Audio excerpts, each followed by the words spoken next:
Have you heard? Metro by T-Mobile now includes Amazon Prime.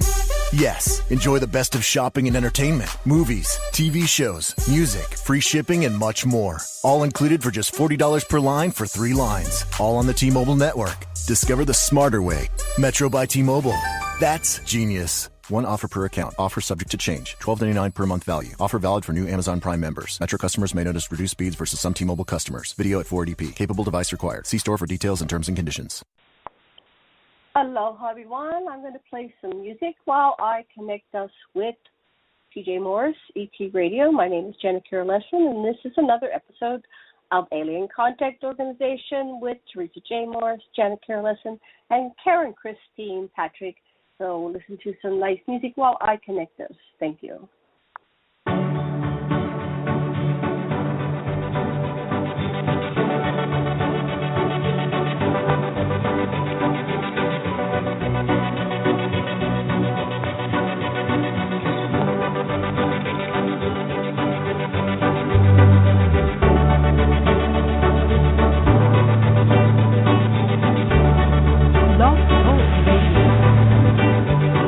Welcome to Blog Talk Radio. Please hold and you will be able to listen to the show. And I really feel called to do this alien civilization exist as an advancement for all beings and humanoids and emotions of Earthlings. I'm going to ask Janet Kira Lessin to come on here from Hawaii and Aquarian Radio and how we as ACO UFO Club can help this alien contact organization because we're just forming really. We've been websites and we've been doing some radio shows here, but we cover phenomenology topics and the breakthrough with each other and how we're going to help and support each other. But let me get Janet on here. Hi, Janet. I see you found Aquarian Radio and got connected. Hi, we're synergizing tonight. Huh?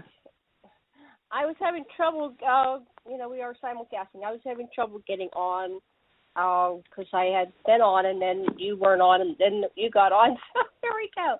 I'm calling Karen, our third tonight. The Power of Three is Karen Christine Patrick. So I'm going to call her onto the show.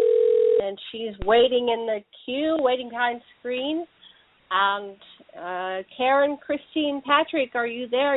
We're live on the air. Oh, hello. Yes, I'm here, sitting right by the phone, waiting for you guys. Waiting for the call. Okay. Oh, good. I'm just going to do a little startup here, just to let everybody know this is the Alien Contact Organization with T.J. Morris, Janet Kira Lessin, and Karen Christine Patrick, and we're simulcasting with Alien Cosmos ET organization. I got to write down the name of your new organization, but it has Cosmos in it, which is very cosmic. And our initial co-production with Janet Kira Lessin and T.J. Morris and Dr. Sasha Lessin and a couple other people was Stargate to the Cosmos. So we're continuing the Cosmos theme. That was a conference that never got off the ground, but we're going to go pick that back up because it was a great name.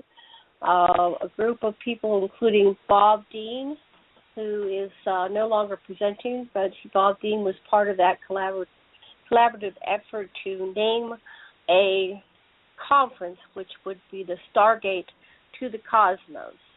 And let's see, I don't really have a description. I've been talking to TJ and Karen, and we've got a lot of things going on for us. It must be something very, very cosmic in the stars. So a lot of energy, a lot of emotions, a lot of change, transformation, and we're doing our best to wrap our heads around it in our hearts and our souls to bring it from any kind of negative preconceived notions or judgments into a positive paradigm, the catalyst, the inspiration for us to take all of humanity into the new golden age, the beautiful dawn of the age of Aquarius. So, TJ, I'll let you take over, but I did put on my site that my description on Aquarian Radio Network, aquarianradio.com, that we're going to discuss aliens, economics, politics, world peace, disclosure, and many other hot issues. People need more support, a basic minimum wage or income so they can support themselves, one another, their children, grandchildren, and this aging population. Our world governments keep vital information from us so that we are kept in the dark and are barely functional. Truth sets us free. Time for the truth embargoes end. Okay, TJ, you're next, and then we'll pass it on to Karen. And today I think we should do a panel roundtable discussion, and we can just ask each other questions until we eat up 2 hours. Over to you, TJ Morris. Sounds good. Okay, what I advertised tonight was ACO UFO Club - Alien Cosmos Expos, Phenomenology Topics Breakthrough. And, you know, I've followed two federal companies, names Ascension Center Organization for Janet and I under Ascension Center Organization, and we go by ACO, but I also use that as a DBA, Alien Contact Organization. Then I have ACE Folklife, which I've had since 2003 with the federal government, and ACE Folklife Historians, and we're a historical society, and we are archivists, and we talk about anything that we feel like is important to us. But I've got tonight Alien Cosmos Expos, Phenomenology Topics Breakthrough. Now, the ACO UFO Club of the Ascension Center Organization of Janet and mine's, me in Kentucky and her in Hawaii, and I had the original Ascension Center. It didn't have organization on it until I conferred with Janet. We had Ascension Center, and I still carry that logo that I got from the extraterrestrials, like a holographic or a fractal, but it's Ascension Center, so I'm holding it now. It's on the front of the book, T.J. Morris, DBA ACR, Ascension Cosmos, Internet Radio. And I set that up as T.J. Thurmond, and I got married to a man that's blessed and been off planet and worked his group is U.S. Army, mine's U.S. Navy, and we worked together in the fleet off planet, and most people weren't allowed to know that.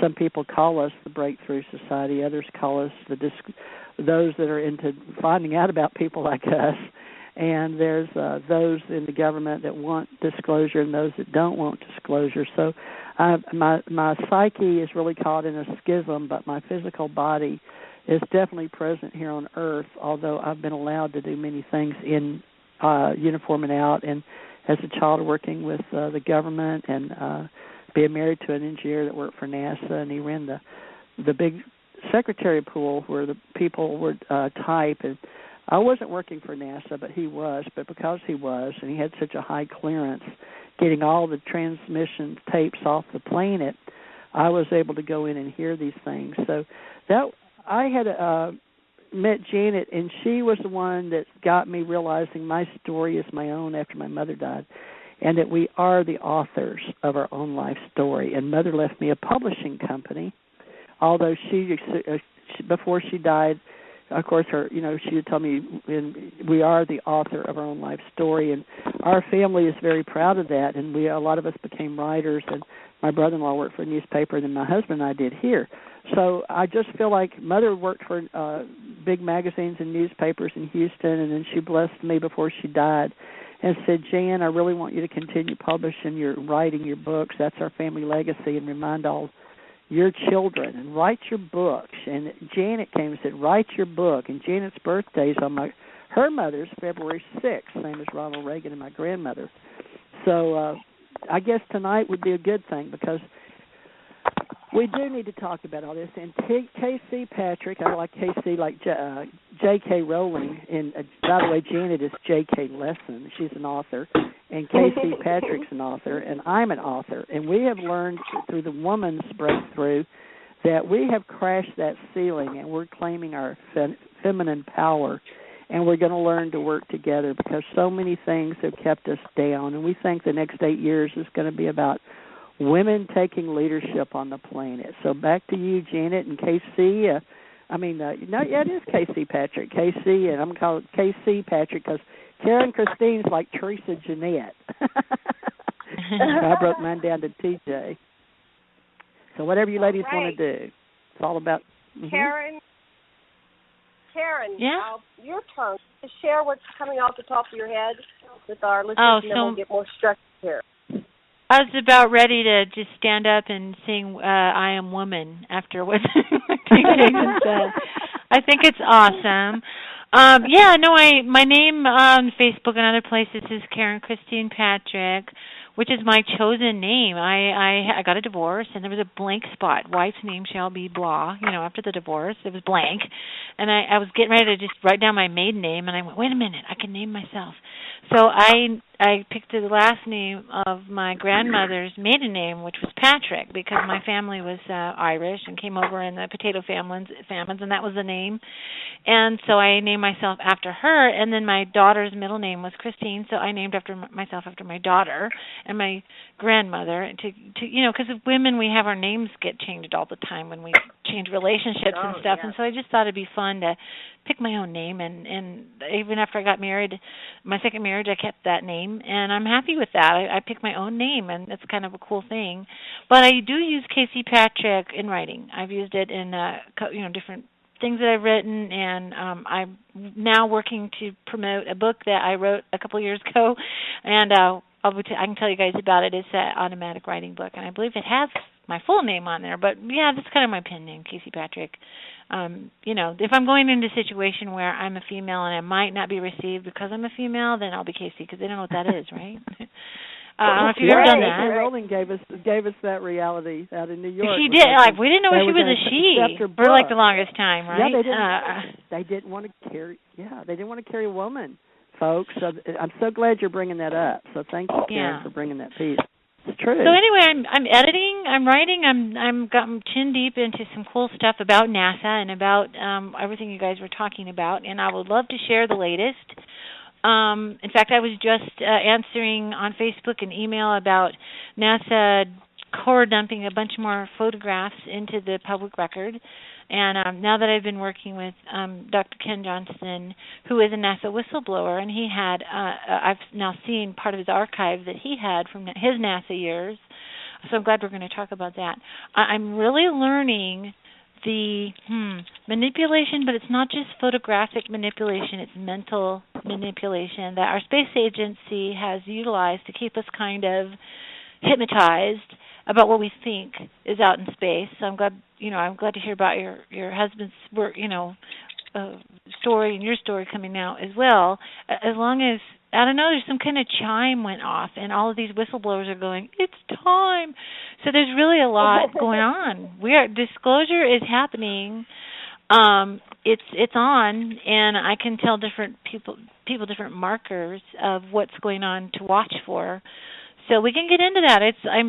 I'm doing it every day for hours, so I might as well tell you guys. Excellent. Yeah.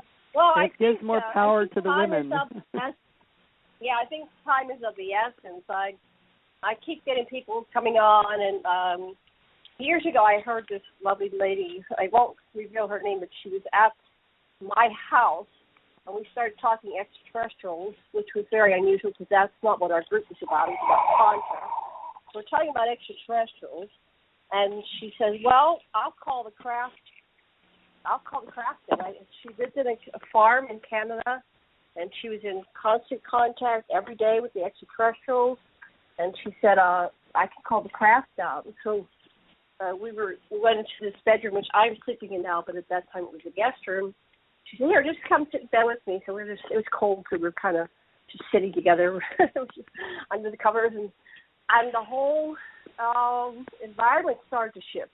Now, I'm an experiencer, lifelong experiencer, contactee, and I know when the extraterrestrials are coming, it feels like a big drop in temperature. It feels like the whole environment is shifting, like you're going into another dimension. It's very strange and exciting and chilling, and I wasn't quite ready for the ETs to just come right into my bedroom, and I think it's a portal. I think it's an interdimensional portal opening. And I said, I'm not ready. I ran out of the bedroom, and I closed the door, and I could feel it. The shit was right over the house. I knew she was in there in communion with them, and I went, oh, my God, I've got to get comfortable with this. And I know I read a book, Whitley Strieber, I think it was called The Secret School, or it might have been started in communion, but he ended it in Secret School, and he said he had to train himself to, he had this cabin in upstate New York where he started having his initial contact, and he would would feel them in the living room. He knew they were there, and they were calling him to come down. So he would start to go down the steps, and he'd get freaked out, and he'd run back to bed with his wife. And then he got, over time, he got halfway down the steps, and then he'd run back upstairs. And eventually he got to the bottom, towards the bottom of the steps, and he saw there was his extraterrestrial sitting in his cabin, in the living room of the cabin, and he was sitting there in meditation in lotus, with his arms, just like a Buddha, right? He was sitting in lotus in meditation. Eventually, Whitley learned how to go down and sit opposite of him in lotus in meditation. And my husband one time had an experience where he found himself out of body and in an alcove, and all these ETs were in their own little alcoves in a big, like a glen, and so there was an empty spot, and he went and sat down in this circle of all different extraterrestrials in lotus, in meditation. So I guess meditation is a international or universal concept and a way of opening up the healing frequencies and contacting extraterrestrials and interdimensionals. So that's what I want to say this round. One more thing, TJ. I would love for you to share with Karen and with our listeners your experiences in the secret space program as much as you can, and how it connects with your first husband, who was the NASA. This is the second, I don't forget if you have 2 or 3 husbands. I have 3 husbands. Not all at once. Well, what can I say? I put them under the ground. Yeah. I don't know. I don't mean to, folks. It's not my choice. I lose my life partners, and they go to the other plane that we call heaven for the sake of my children and grandchildren, because they're very sensitive about me crossing their boundaries, even though they've had UFO experiences. But I'd be glad to, Janet. To make this story short, because we can't do it like Janet would like me to. She wants me to be an open book. Why not? She's been working on me for several years. She and her husband, folks, just so you know, they're beautiful souls, and they worked with me in the hierarchy off planet. And this is hard to believe unless you've got some of this special Irish magic in your blood, I guess, because we believe we're immortal, and we know there's many stories out there, but you live by your own story. I'm not here to change anybody's story, but I will give you my short story. It's important because I'm on the cutting edge of my own life right now, and I'm on a cusp or emotional bond with the world and the way that we spin around out there with the universes. So right now we're very close, shorter days. We just had the I guess, winter solstice. We've had summer and fall. But my husband and I, as I mentioned, opening this show, and Janet and Casey, I'll invite you to both go back and listen to the first of this archive. But we're all governed by grander assembly, whether we want to recognize that or not. But we're trained here in our body, mind, spirit, to conform to those above. And everybody in every culture has their own idea of who that Supreme Council is. But there's a story on Earth that Janet likes to follow, and many, many people do. And this is the oldest story, the story of Gilgamesh and mother and father. And there was Enki and Enlil. And so some people will tell you the stories they've heard go back before the Bible, which is very hard for where I live. And I'm having a rough time with families separating because my husband's getting close to spiraling down again. He's had 5 operations this year, and that's the present husband. And he has his own story to tell. I wanted to meet him. He was the commander off planet. I was working, and I was the commander of my own group. I know this is going to be hard to believe, folks, but just think it's the Irish in me. Potato famine brought us over here, too, my family. But we all have parts of us, and many other parts of our families want to speak through us.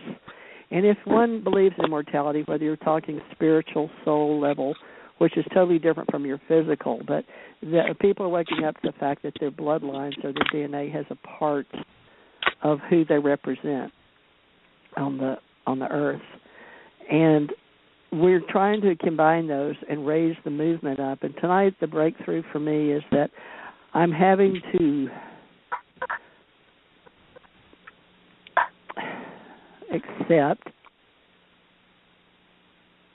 that we have emotions, and it's not easy. Mm-hmm. I have operated like Spock and working from logic, and my logic has always been kept relatively secret. But the men have always been the logical part of me and on the outside of me, and I've been the wife.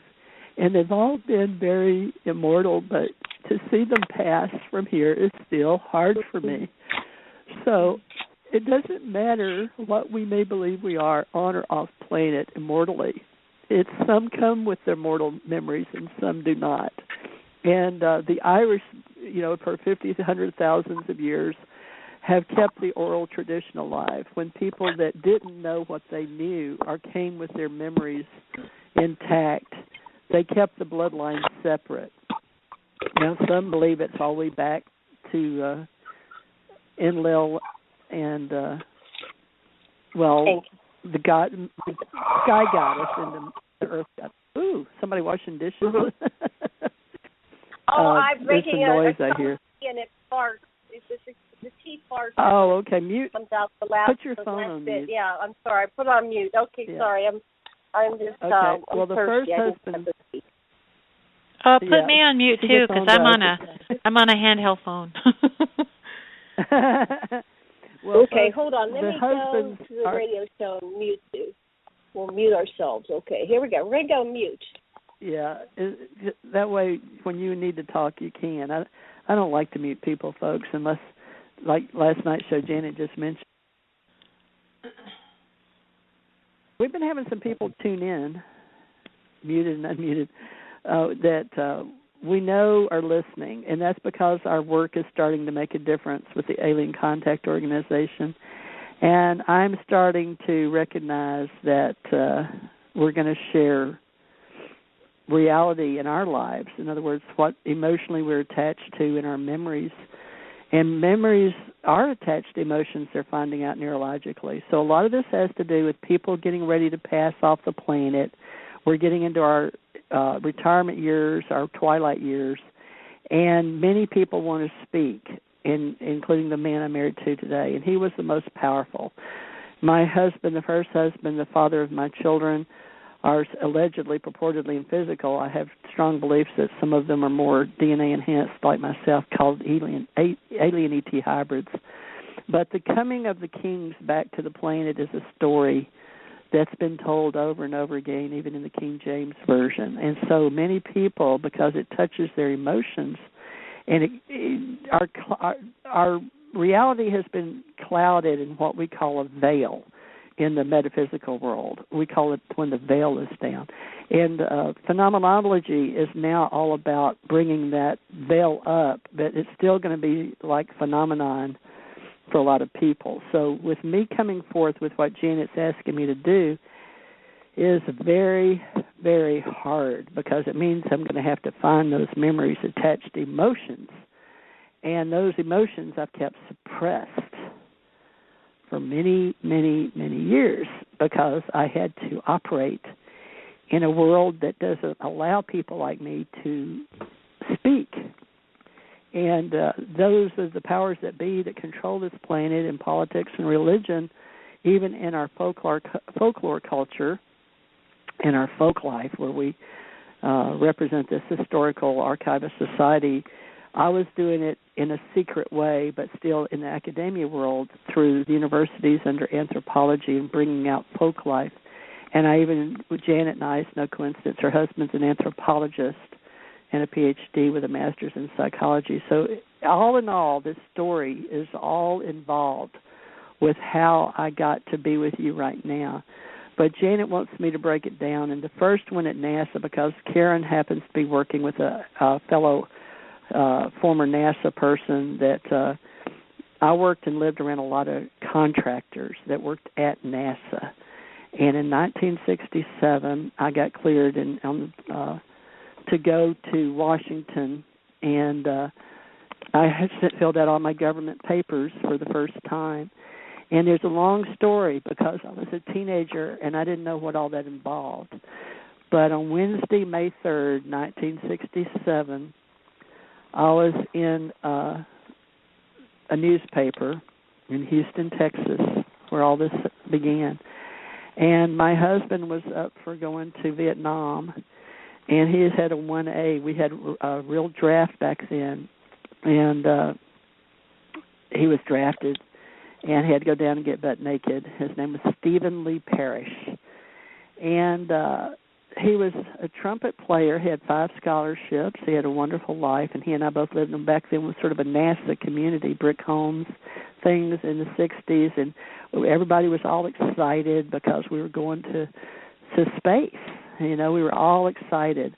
And at NASA, we moved from Houston over to be closer in Pasadena, and a lot of people around Clear Lake. It was a really beautiful area, and we had NASA, National Aeronautics Space Administration, that was part of the government. And it really was part of the government, as far as I know. It still is. But my life starts with NASA and the government in the Houston Chronicle on the front page of Young World, and it was an insert, Wednesday, May 3rd, 1967, and I'm holding it right now. They made a big H with orange, and I'm in the top left corner. Right below me, believe it or not, we're having our Irish.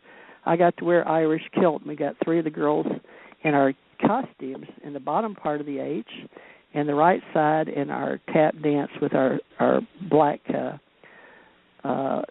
top hat type with that, and then girls playing baseball, and then our red velvet, and then out there in cyberspace is my red velvet uniform. See, everything I've done, I've left clues for my real UFO people that want to someday find all the clues, and they'll put the whole story together. I've been working very diligently to do that because we weren't allowed to tell our story, and it was all secret. And I got drafted by real men in black. They really did wear black suits and thin ties back then. But I was a teenager in 67 and got drafted into the government and was a pretty girl. And when I went back later on, 20 years later in 87, I was a rehire into the intelligence community. And I didn't even know that. It took me years to put all this together, so when, I mean, you don't know that they keep tabs on you your whole entire life, but I don't know how they may have known that I had been an ET hybrid from the time I was born in or brought in, but somehow my immortal part knows of my memories, but I wasn't allowed to talk about them. How that deals with NASA and the man I married, I have no clue. Can I Only that. Something? Can I interject something? I Sure. Interviewed Cynthia Crawford last Sunday. Her father was an alien hybrid, and he was born in 1926.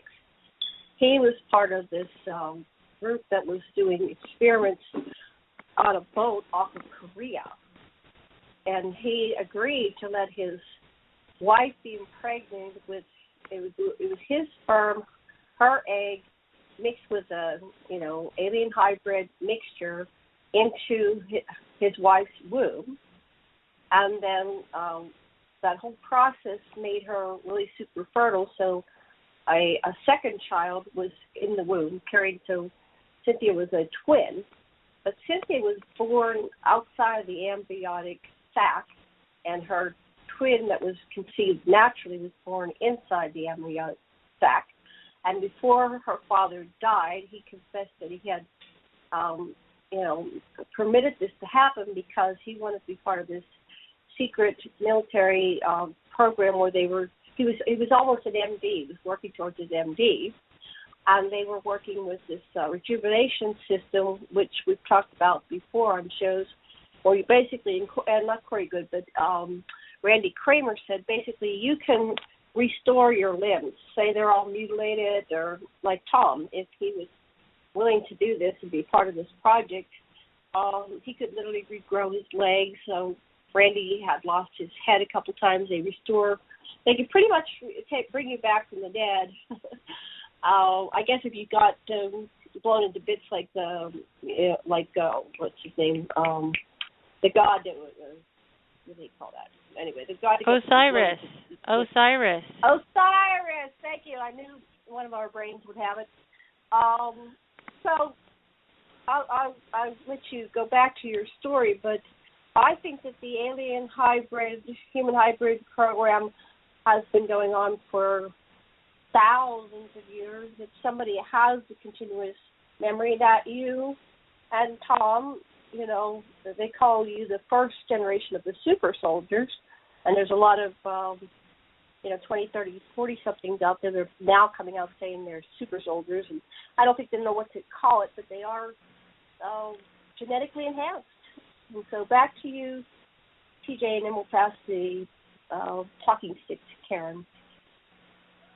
Well, I don't know about all of that, but I know that this is a mission-driven radio show by the extraterrestrials, and that the reason I do the Cosmos is to be honest that we are being 24-hour-a-day surveilled, and this goes directly to the ship, and the ship can ship it over to the council, and this is how I keep up with progression. We're allowed to observe but not to interfere. That's the prime directive, as far as I know, from all the universes down to our universe. And I understand that it goes, God has always been, is the motto in the universes. And they allow beings to believe whatever that is in their own, like down here.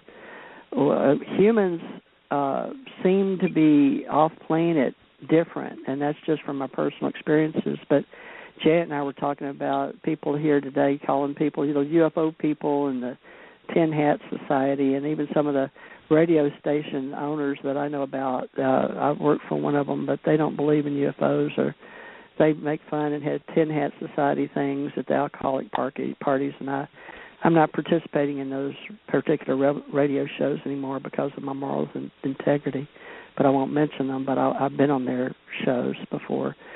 But there's many people breaking up the communication information channels, and there's an internal war even in the Internet and cyberspace. And there's those that will keep us dumbed down and those that don't believe we should, that believe in the human race. And this is the part where my husband and I, when we were younger, the one I'm married to now, had a schism, because he thought we were just so ignorant we should just be blown to smithereens, just like, we moved off Mars and had a cataclysmic rock hit Mars, and then this planet's now in the habitable zone, and we're here now. But he says he doesn't remember anything before his birth. He is down the road from me now, and they make fun of me and because of me and my world. But my world is attached to you guys, because I'm on the belief that even though most of my story, I would say 98% has never been told, but Janet's asking me to come forth in this group that she believes in to go forth in communication, because I've been talking since 2006 in code to people that were tuned in to our many people like Stan Friedman, George Fowler, Mutual UFO Network, some government contractors. I've had them contact me and ask me information if I could help them with this or that. And most people have no clue, all the people that I'm in contact with. My husband I'm now married to, well, let me go back to Stephen Lee Parrish, and he was born June 21st, 1949 in Knoxville, Tennessee, blonde-haired, brown-eyed, and the father of at least two of my four daughters. And I say that because of my life experiences. While man was walking on the moon, I was getting pregnant with my second child with a man that he worked for TRW, which was a contractor at NASA, where we lived with all these people. And you can work for NASA and not have the direct paycheck, but because the engineers needed to do the job, we got any contractors to work for NASA. And you didn't know who they were. I didn't, unless you looked at their badge. It was clipped on. They were all wore white shirts, and most wore ties. and they had the pencil, that little plastic thing. They all had this little plastic thing inserted in their pockets, and they'd have their little pens and pencils, and because they're engineers, and they used them back then, believe it or not, and clipped on was their little ID badge, and it would have their name and their company, like Rust Engineering or TRW. But my husband's father, how he got the job at NASA, his father worked for Grumman. And I've been up there, first-hand experience, folks, on many, many places and many parts, and lived and breathed the same air they did. And I swear, they all worked together on a team to get man off the planet. Now, I was sort of, my husband worked for NASA direct. Chris Kraft got him the job based on the fact that he liked Donald Lee Parrish, who's no longer with us. But Don worked for Grumman, and they were working on getting people in the Apollo missions. So Tom, being 5 scholarships, like a very smart student, straight-A student, had all these scholarships to the university. Somehow, I don't know the story. I just know that Chris Kraft himself had to sign the papers and got I'm not Tom, that's the present husband, Steve, the job at NASA. And he did really good, and he went on to work in engineering and do many jobs, and he wound up working for Rust. But you couldn't tell one person from another, and that's going to help Karen in her story with, she's writing with another gentleman that was an astronaut that trained a lot of them in the different areas for training, and he may not have got to go up planet, but as far as I'm concerned, the pilots and engineers that trained, they're just as much have a right to be an astronaut and in that program as any of them, because they all train together regardless of the 2 or 3, and they have that camaraderie among themselves, and you'd had to have been there. It was very much a feeling of esprit de corps among engineers, and the people, even the wives and the children, everybody was working towards a common goal to get into space. They didn't know about my history, or that I had been taken at 3, or that I'd been to Roswell, New Mexico, or White Sands, New Mexico. They didn't know any of that, and I was never allowed. I'd never told them. So you guys are going to hear things, and Janet knows pieces, and you guys can help put the story together, because that's what Janet, Karen, and I are doing. And I'll keep going, but it's all going to be different pieces of the story, and it'll make for a great movie someday, because it's got the history of NASA and me living, but Taken, the movie like Steven Spielberg did with a little girl at 8 and the powers. But I've got so many movies I've seen that I've lived in this one body. And then to have the husbands I've had work at NASA and then the U.S. Navy, and then this one that's been off planet, U.S. Army, that I'm sort of a walking, talking observer that got to be the wife, but also then got to live as an investigator. I got to be the daughter of a Thurmond. I got to have an Uncle Strom Thurmond that wanted me to come to Washington and help see Philip Corso's story develop. That's Colonel Philip Corso, day after Roswell. So I'm all involved with all this. And most of the people in the business that wound up in my life that are big names, the old guys, like Stanton T. Friedman, George Fowler with MUFON, they came to me, and they didn't know, or I went to them. George Fowler came to me and asked me to help him market all that he was doing. But Stanton just gave me carte blanche, because he was out there and he didn't care. He was all about getting the word out. And I've talked to Richard Dolan. He's been on the show. But there's a camaraderie going with all these huge names, all the men that worked at NASA, government people, NSA, CIA, all the people in the intelligence community. And we're all either out or those... Mm-hmm. Well, I just wanted to, there's a couple questions that are, and I'm sure I can hear Karen's mind going too. So you've got an incredible story. We all have an incredible story, and I'd like to, flesh out your story. But I want to tie in your story with some of what Karen is learning. I'm an experiencer lifelong. My only connection with NASA was in '69 watching the man land on the moon, but I met my first husband, and we were watching the moon landing in the first step. And I said to him, I got my first kiss from my first husband, and I said, I have to go.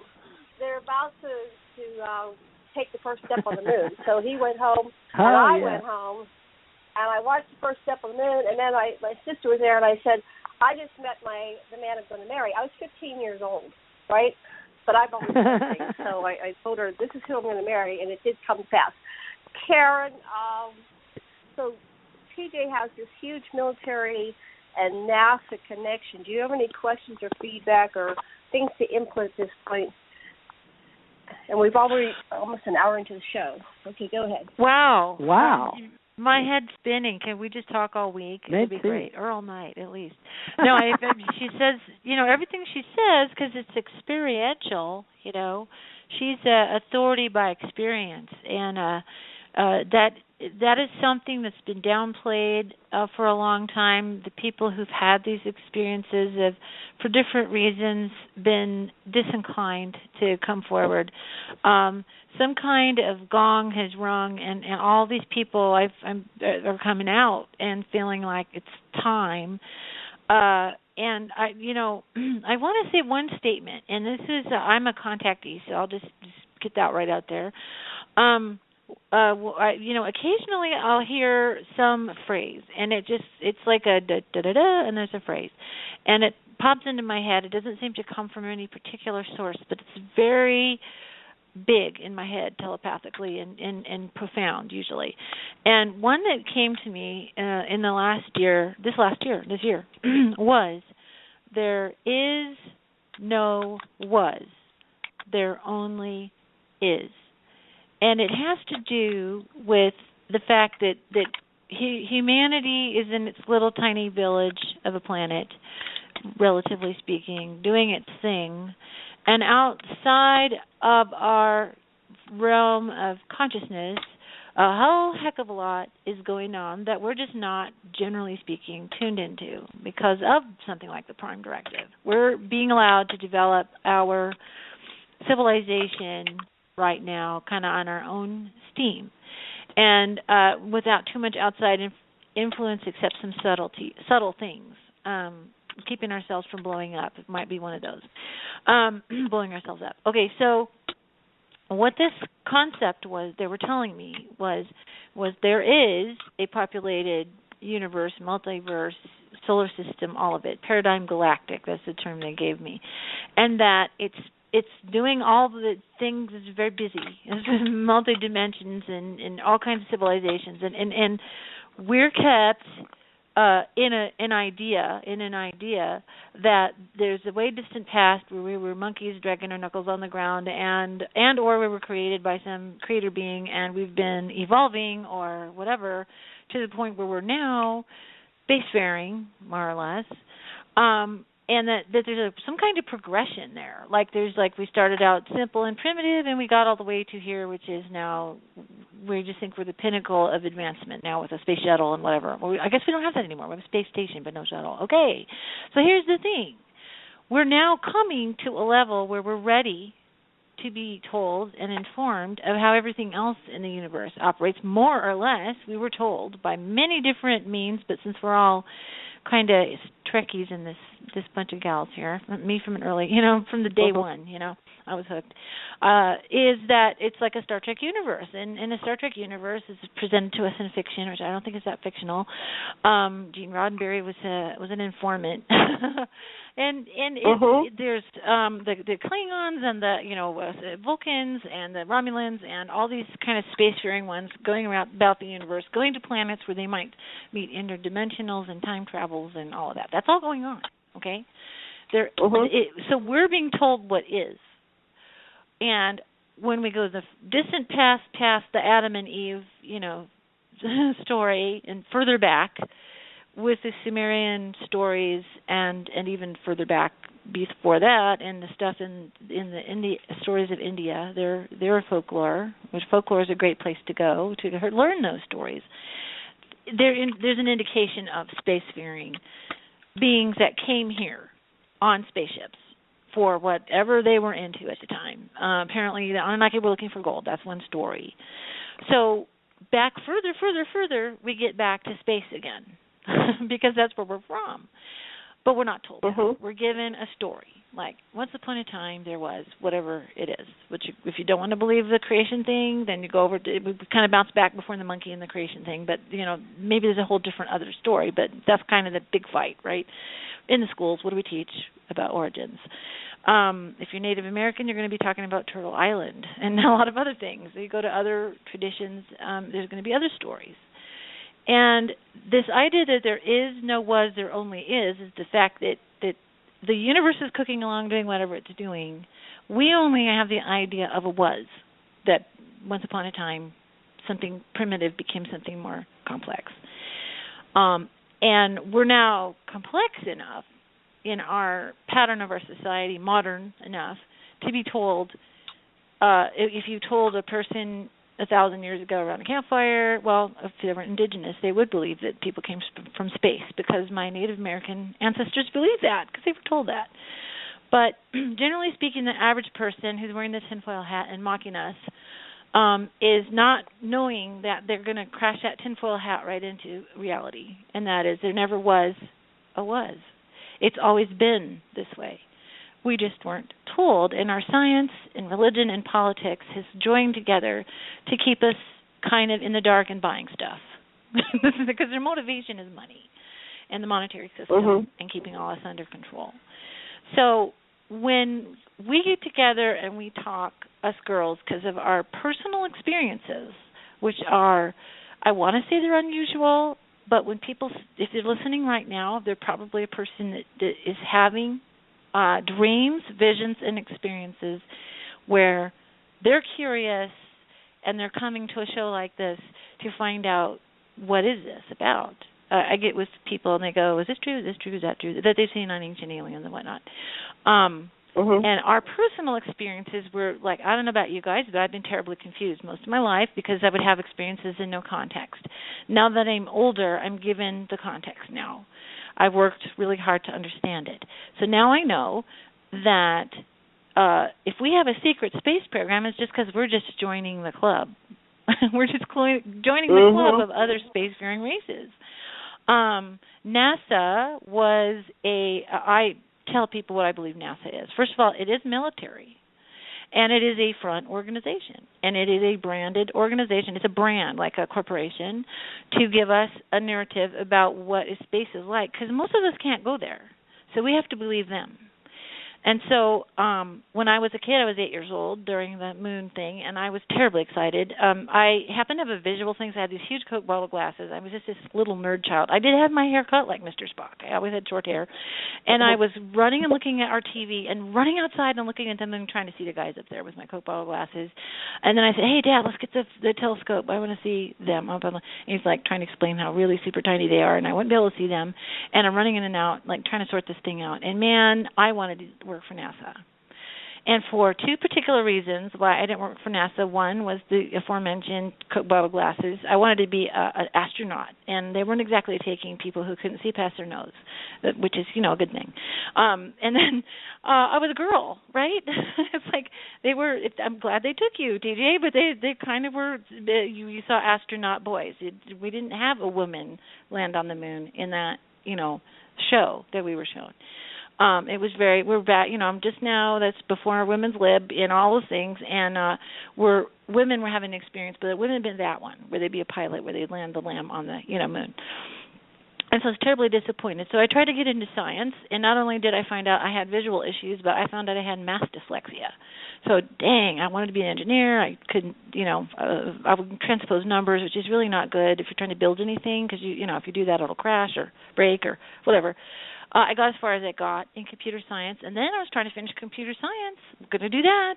And I got a dread disease. I got a disease that knocked me out with an infection for a year, and I didn't finish school. So I kept trying to go for being in that cool crowd. And that's not the path that I went on. I went on a different path. And now I'm down this road, and because I worked on a different way of knowing things and learning things, I'm now knowing that I was involved. I was way more involved than I realized. We all are. We're talking about these experiences, but everyone's having something. They're having dreams that they're dismissing, thoughts popping in their head that they're dismissing. the entire human race indeed is monitored. It's monitored by the ETs and it's monitored by the governments because we are not an unimportant thing. Some ETs, unfortunately, think of us as a product, so they're monitoring their factory, their human factory. Our DNA is actually of value, so we have people's bloodlines being analyzed for what kind of psychic and other gifted abilities are popping out in that particular family line.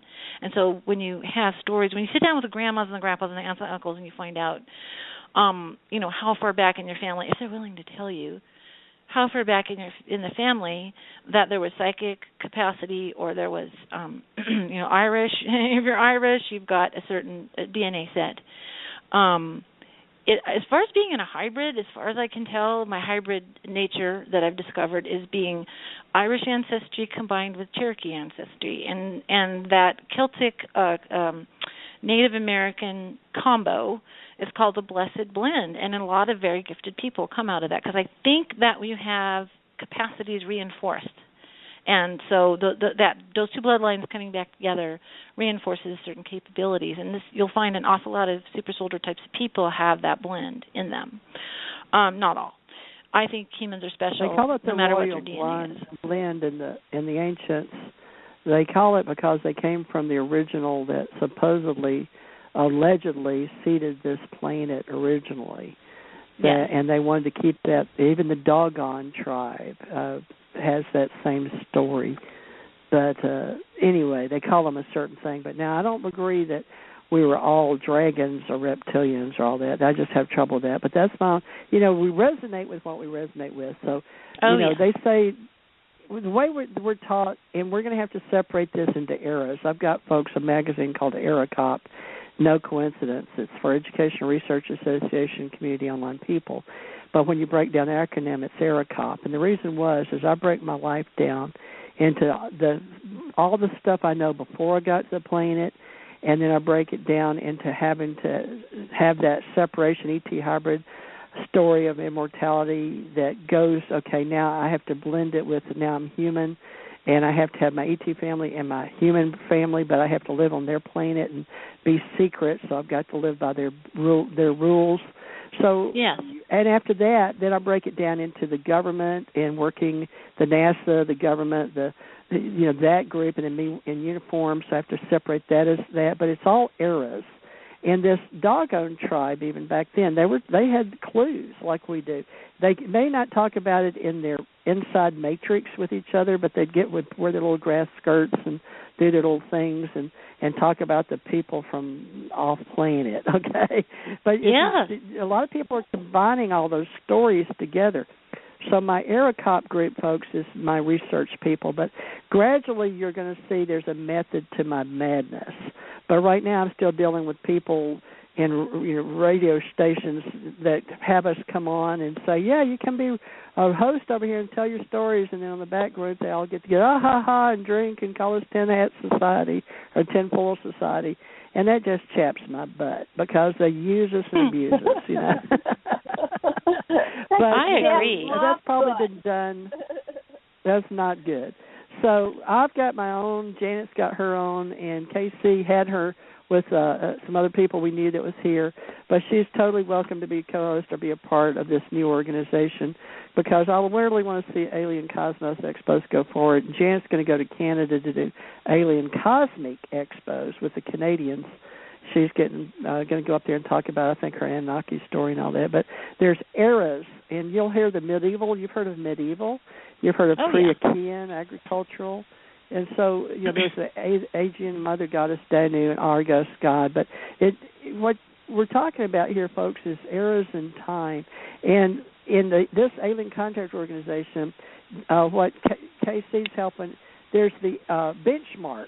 And, of course, we'll get into the ancient wisdom and the ancient stories and the eras from all the cultures. But then you come up to the future. And most of us have lived with parents that did the first benchmark with Roswell. And that's my husband I'm married to now. He and I are part of the Roswell UFO story, even though we weren't here in physical form. That happened in 1947. And that's my connection to, I was telling you, Stan Friedman. But I met Glenn Dennis over there. So there's all those guys. can I ask you a couple questions about before you were here and your interaction in Roswell? Because I know the story, Okay. but I don't know. Okay. Okay. At one time, you shared a story about the delivery of the 5 craft. It was 5 in various locations. They were the Roswell-type shuttlecraft. I guess those are shuttles. Gus is Galaxy University shuttle. So it's a shuttle class, right. correct? And so right. you were saying, and correct me if I'm wrong, that there was a time period, I don't know if it was the same day or the same week or the first part of it, but it was July 1947, where 5 craft were delivered pretty much simultaneously in an effort to create, I call it, this is my interpretation, a Trojan horse type grid of monitoring Earth, and I'm not sure all the details about that, but monitoring the Earth, and so it created a grid because they were delivered in various locations around the planet, one of which was the Roswell craft was delivered, and the craft that took you and Tom in a previous incarnation up back to the, I call it the mothership, but the command ship, that shuttle exploded. It wasn't shot down by our military, the U.S. military, but it was an explosion because of a flaw in the craft. Do I have that correct? Is that a correct interpretation of the information? Okay, sure. Oh boy, gosh, this is an emotional night for me. Humans are born to become adults with brains, and they're restricted to size based upon the size in society. And all these people that know about Roswell, they all have been working. So I don't want to destroy. We've created a huge industry, folks, on discovering information for ourselves. And the government and the churches will have you believe it's everything you know is built on a foundation of rock, stone, and this is the way it is. You can't crack it. That's it. Well, tonight's breakthrough in glass ceiling for women is the fact that we now recognize that what we were taught in our matrix reality, taking the blue pill, if you will, to use an analogy about a movie, all these movies coming out in the entertainment industry, is part of that, is the fact that we have benchmarks in this, or marks on this rock. And actually all your truth is really based on an illusion and sand or fire. And if you think about it, the crust of this planet is built on molten lava spinning around. So everything feels like what Karen said, that was, it actually is. So every time you think you've got your truth figured out and you're on, this is foundation, like my husband down there with the Israelis, the book, the King James Version, the Bible is the book of the law. This is the way it is. And if it's not God's word and God ordained and divined these people, this is the word of God. And if it's not in the Bible, it doesn't exist. This is all we go by. Well, I like the Bible, and no disrespect, I grew up on the Bible. I was one of those. I understand. I was born into the church, and others of people that believe like that. Well, Roswell people are believing what they believe, and they're all telling their own story. But my story is based on my existence and my memories and what Karen calls my experience, plus living with a man that has given me more experience and reality of just the fact that he lived through the same parts. Now, the difference between me and my husband, we're both commanders. We've both been off planet on this thing called Gus. And Gus is just a name, he called it a nickname, but Galaxy Universal Shuttle. And we, now I'm saying we, now this is going to get very confusing because it does in my own mind. But as you have to be able to follow about 1 billion tracks at once, and you have that capacity, you just don't know it. Or I have that capacity and I don't know it. Or we have that capacity. So we can't, this show, even though we're putting it out to the world, isn't going to be for everybody because everybody isn't on the same track to listen to it. They're not going to tune into this frequency. Well, those above that I'm communicating with right now on Cosmos Radio, they understand that they're way out there, and we have to get our communication through wormholes in time and space, because it takes so long in what we call time, and this is, to get to talk to each other. You know, they're not like, I can't pick up a phone here like AT&T. Well, in space, they gave us the internet, they gave us satellites. We built them, of course, some man did it. We do it, but they help us just like they did with the pyramids. Well, they helped us with Roswell, and this is my knowing, is that the 5 ships came down. Janet calls it a Trojan horse, but they didn't know that the one was going to implode, and it wasn't really predicted, but they knew we would take them into underground, and they had been a part of our lives always in World War II and observed, had people up there that we work with down here, but they were, one of them, like Tom said, he looked 47, and, you know, it's like in Close Encounters to the Third Kind with Steven Spielberg. That was based on a lot of truth, folks.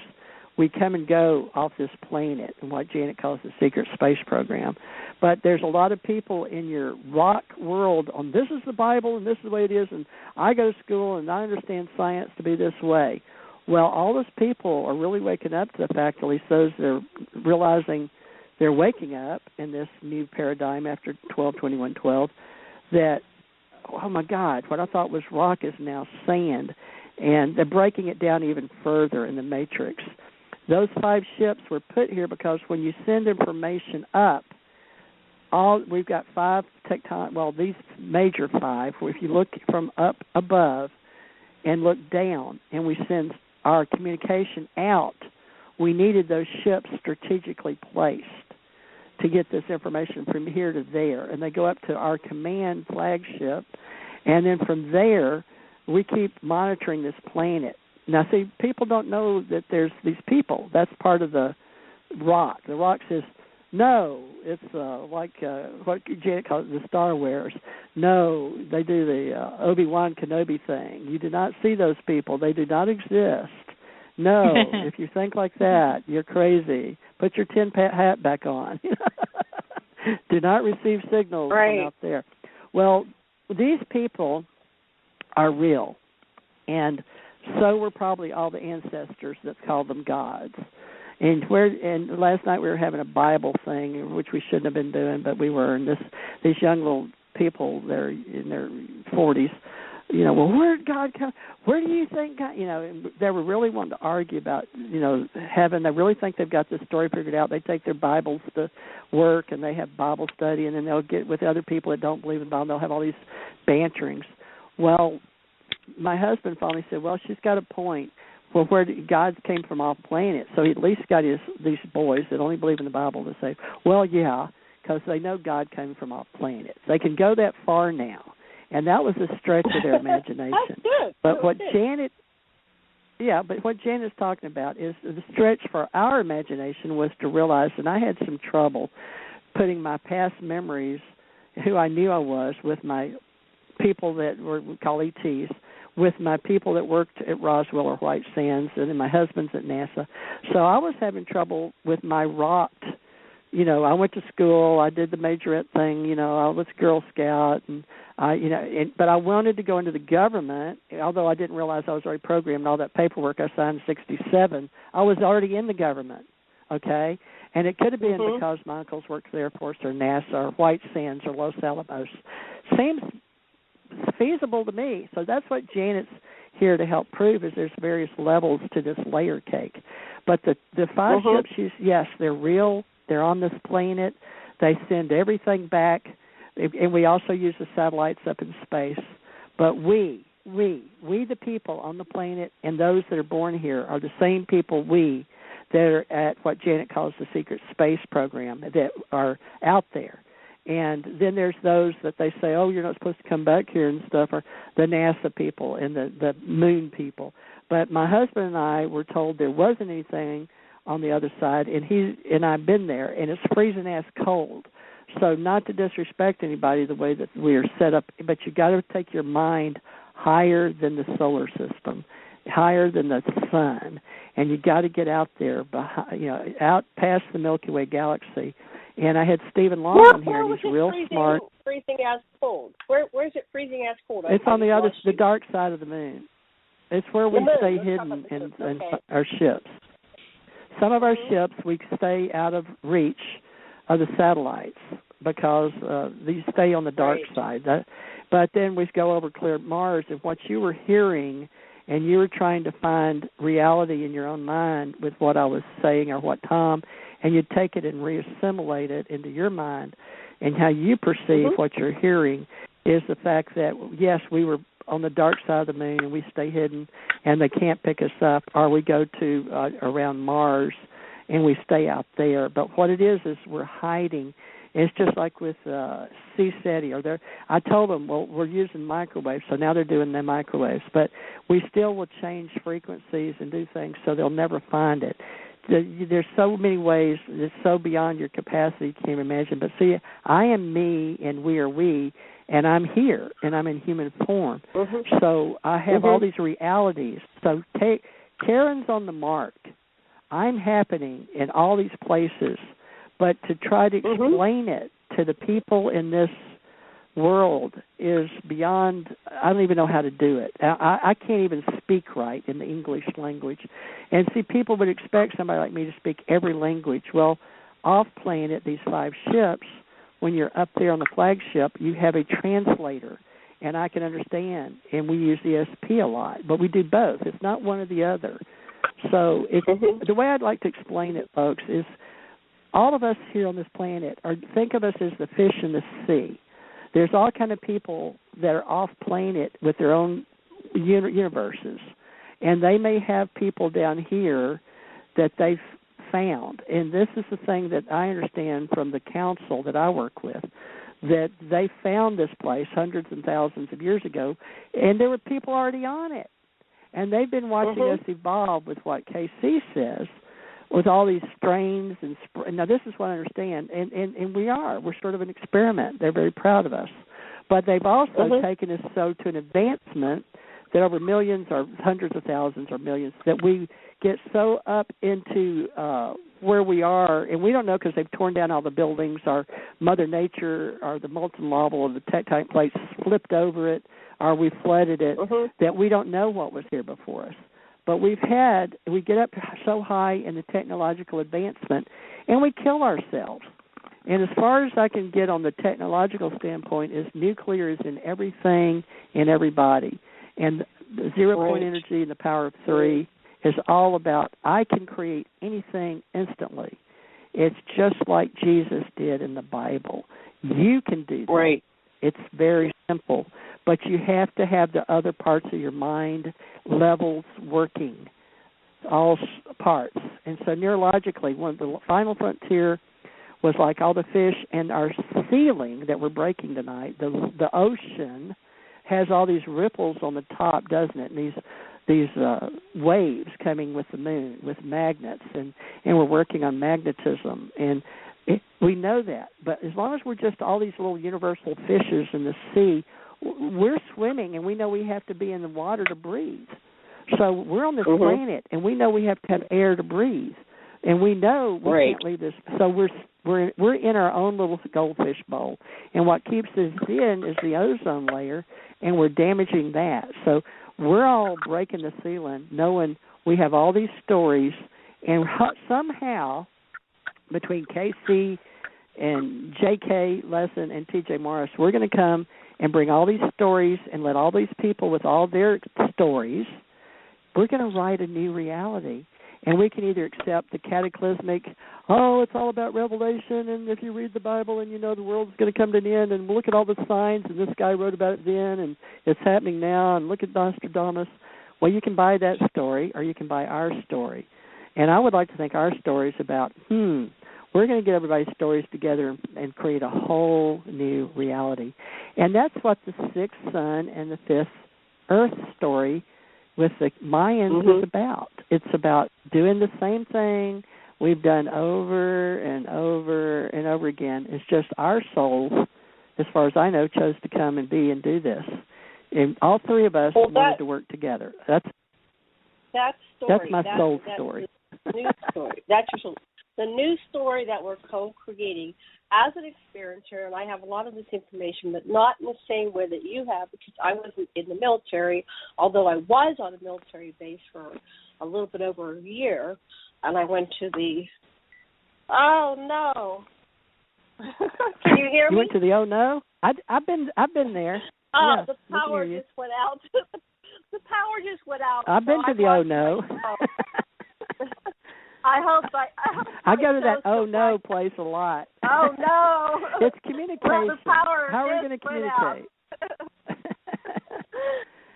Well, I Karen don't adds know. this wonderful, younger, broadcasting. brilliant way. Can you hear me? Can you hear Yes. me? Yeah. Can you hear me still? Yeah, I don't know if Yeah. my show's still broadcasting, but let's just hope it's running, because the power just went out here, and I do have, I have on my cell phone. If I was on my home phone, I would have been booted, but I'm on my cell phone. But the point I was making is that we are capable of co-creating a new paradigm. So one of the programs that's out there, which you encounter when you go down 2 houses from your home and you engage with the Bible Belters, which I grew up with that. I grew up in the Bible Belt, and everybody was Christian, and their fun after church on Sundays was to hang around and debate religion. And everybody, even though they go to the same church, they have different perceptions of the same information. Oh, God, it's still going on. 50 years so later, Janet, it's still going on. Well, I ran we'll be away doing from that all tomorrow. That. No more. I'm creating a new paradigm, because their paradigm is, I call it apocalypso.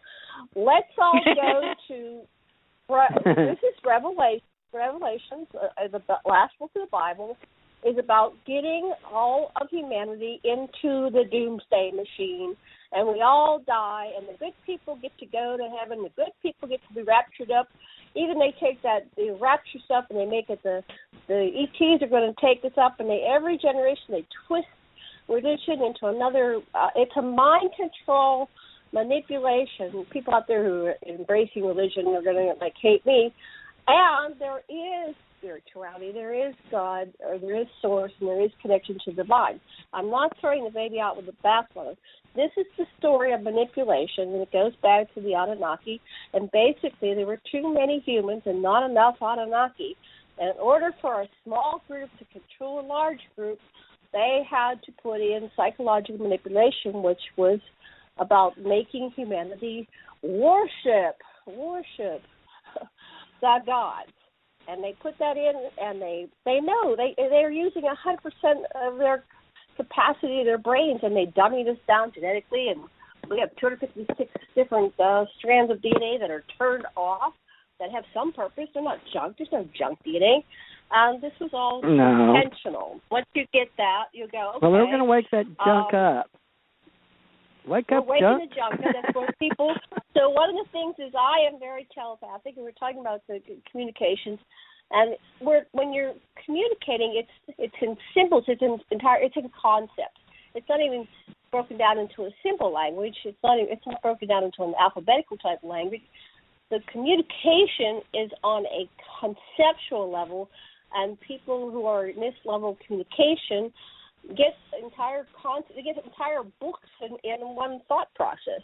So that's the download, that's the concept, and that's the level of communication that I have experienced when I went to Johnston Atoll underneath the ocean in the late 90s.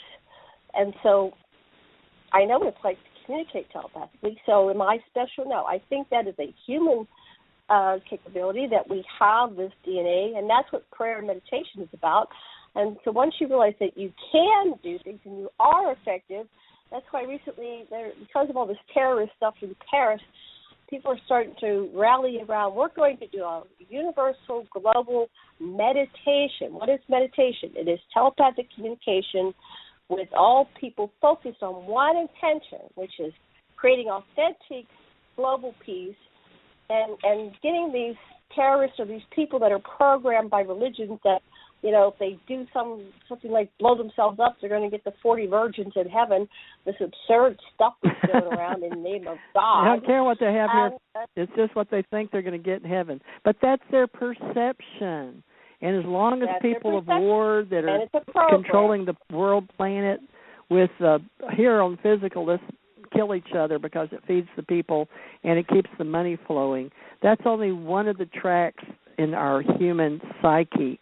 And they get jobs. So you can't blame the government people for wanting their jobs. You can't blame the military men for feeling like it makes them feel like they're protecting us. Because I took that oath, and that oath makes you feel good, makes you feel like you're better or worthy or that you're here for a reason. Is jobs.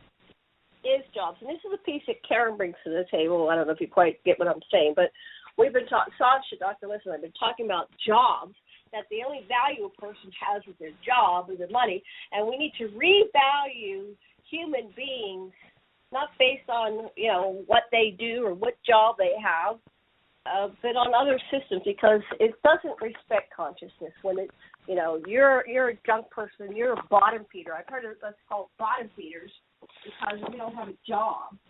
And so, Karen. Well, the Anunnaki started that. The Anunnaki overlords. That's why I know about this, because I am They governed this with a grand assembly. I'm pissed off. Well, you go back to the story of Gilgamesh, and you look at the counselors. There were 9. And I've been accused of being one of them by Tommy. I said, Tom, I'm not one of them, Tommy. Well, you probably are. I mean, folks, I've been accused of being a god and a manipulator and an Anunnaki and all that. No, my DNA is my DNA, and I'm a little bit of everything at every level. And I am having to learn to love that. But according to Mission's memories, our memories are entitled to have memories, and we attach them to emotions. And, that's hard. Because up there, the people I work with, they're like Spock. They really are. Those stories. I mean, Gene Roddenberry, he worked with the council. I've been accused of being an Ennead. Well, guess what? So was Gene Roddenberry in his time. Okay, so maybe there are people like us that get the psychic stuff. Why are they ad-wrapping different alien species? There are good in all species. So I may be I was accused of being reptilian. I'm accused of being yes. So you want to make something out of it? Stop being prejudiced against other races, colors, creeds, and extraterrestrial beings. They're all well, it's like valuable. the little different fish eat the other fish. Continuum. Fish I'm not eat eating fish. anybody. The bigger fish eat the little fish. I the need shark. to eat, and I wish I did. Right. Let's let Karen talk for a few, because we can go on and on. Karen. Yeah, Karen, Edgar's the kind of fish. Oh, I'm just enjoying listening. I'm just enjoying listening because this is the conversations that I'm fortunate to have all the time with my different friends around the world in different areas of research. Okay, so I'm going to tell you. I'm going to open my door a little bit and tell you about what happened to me. I was raised in a Bible tradition, and I believed it hook, line, and sinker until I was 45. And then I had an event in my life that just snapped my brain open. When you were talking about being recruited, I believe that I was recruited as early as 7 years of age for some things. And it took me some thinking and listening to other people's stories to patch that together. But I will jump over to the part where in 2009, I finally had raised my kids. I was on my own, doing my own thing, and apparently my higher self decided it's time for me to know more about myself that I don't know if I was ready for, but here it came. And the event was it was almost like next year will be 10 years ago when I was 45 years of age, and I'm revealing my age. Oh well. I'm a kid, right? I just basically snapped open, and I was kind of lost because I believe that I had a either ET technology or government implants in my mind, in my brain, my actual skull, and it broke. And it broke on the basis of beliefs. I was having a crisis of beliefs where my experience and my beliefs were not together. And I had like a mental tornado or a spiritual tornado. And I want to help people out is that one of the first ways you can start sorting this out is religion is tied with spirituality. And some people are confused by that. They're attracted to the spirituality and at some point maybe even repelled by the religion, but they still carry on. And if you're in that process, you know what I'm talking about. Begin to separate spiritual ideas from religious ideas, and you'll start to reclaim, your own belief system. But anyway, so I have this event, and I'm disoriented for a while. And then shortly after that, I had been a journaler. I journaled mostly about my development as an artist, and my journaling began to change into journaling, something that felt like another voice in my head began to come through. So starting in about 2009, I started writing, and it began to take on other personalities other than my own. So you could say I'm crazy or whatever. That's fine. It could be my subconscious, whatever makes you, hear what I'm saying. Not so much the source. It could have been, entities. That's what I kind of thought it was at first. But in essence, it was my higher self, at the very least, teaching me about things that I had wanted to know all along, but I wasn't ready to know. And there's a couple main themes. And one main theme that has been really helpful to me is the idea of hierarchy versus non-hierarchy way of organizing. When you organize an organization, you can have it very hierarchical, that there's the boss, and then there's the employees, and then there's the managers, or in the military, the generals and the sergeant and the private. And a lot of the ways we organize things in our world is very hierarchical with a structure. And what I kind of learned is, like, if you have a toolbox and it only has a hammer and a screwdriver, you can do a lot with that, but you're going to be limited. And this is the thing is that there are other ways of organizing things other than hierarchical. We're trying to do everything with a hierarchy structure. It's more important. The very first thing is to pick the president or the leader or whatever. That's like the most important thing. In other cultures, as I discovered as I began to interact with other ET races, there's other ways to organize things. And they don't necessarily go hierarchical the way that we do. And the joke they told me, that I actually wrote this in my journal, was that two beings were out in a field, working in the field, and a spaceship came down, and it was from NASA. And the commander of the module came out and said, "We are from Earth. We come in peace. Take us to your leader." And the one entity turned to the other one and said, "Do you want to be the leader today?" And the other one said, "No, I was last time. You go ahead," which I thought was hilarious. It's ET humor. I like but that. The idea is that, they were very important, that the Earthlings were very oriented to, let's go find the leader, and the ETs were, who's the leader of the day. They had a different view. And so this is the main thing that got across to me, and it's been super helpful, because that's what humans get caught up in, is who's the leader and who's going to be in charge and all this kind of stuff. And it's a slow process for a lot of things. It slows us down, because now we have to make an organization, and we have to make a committee, and we have to have a steering committee, and we have to get some fundraising going, and just to do something that somebody could just, a group of us, let's go do that, blah, let's just go do it. Hey, you want to do that? Okay, let's move this log out of the way. Okay, let's do it. We don't necessarily have to have an organization to solve every problem. So our toolbox is limited. We need to expand our toolbox to all kinds of other ways of organizing to do all kinds of other things. So I'm a little dubious when there's councils of this and commands of that and stuff. I hear that a lot, and that's great. That might be the right way to do if there's a council or a command, command, whatever. On the energy. They've got forces, and they've learned to deal with the super force, supreme force, whatever, magnetic force.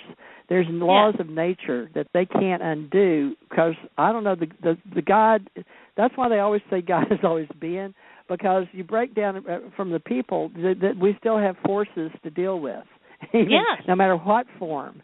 No matter if you're a fish or a dragon or a human, they're all spirit, and we all honor that. But it depends on, the magnetic push me, pull you on this, the sun and the moon and the ocean. So these are things man figured out.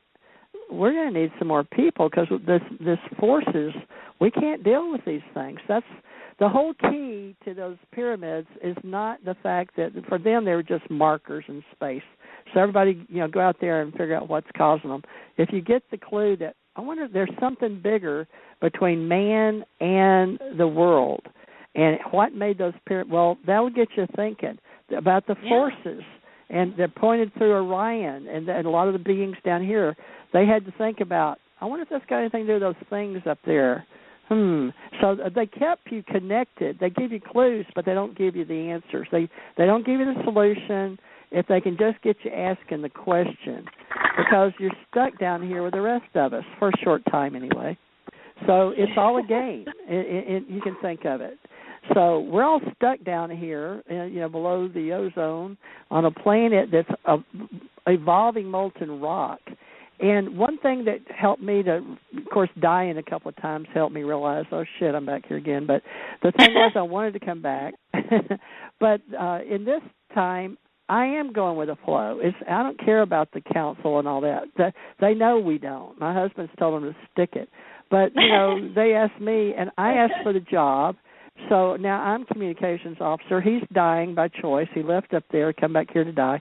I'm doing the best I can, but I'm still human, and I've got levels of me that's going, okay, thanks for making me 230, 5'11", and I appreciate you gave me exactly what I wanted for. Meet the other commander, and you guys work it out, because he ain't working with us. He's not being cooperative. He's an old, crotchety old guy and says, well, you guys ain't no gods, Y'all ain't any better than we are, and he threatened to blow up the ship up there. Of course, he learned all this stuff on down here. And you think, well, you can't do that. Well, yeah, he can. He figured out, and he got the stuff, and he threatened them. So he got to come back down here because they weren't going to let him come back down here and tell his story. And, of course, the government didn't want him to and convinced me it was all classified, right? Oh, I can't be talking about that stuff now. So that's the dilemma I'm in now, okay? And I'm living it. And then I've got all these memories from dying and out of body and near death. And then the psychic stuff coming up, like the automatic writing, all that Karen's talking about, that was all on my path too. So we have all this psychic stuff. So I've got the Ascension Psychics. And I don't care who leads what. I'm like her. But, Karen, when it comes to the hammer and we're all either a hammer, a nail, or a fish, or a dog, or whatever, we're all that. All is the same. It's all blessed. It's all spirit. It's all the Indian thing. But they've got us playing in these forces.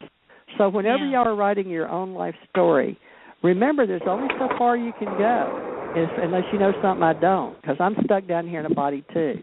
But if you want to play with the Alien Contact Org, we're going to have to work with the forces that we're blessed with on the planet.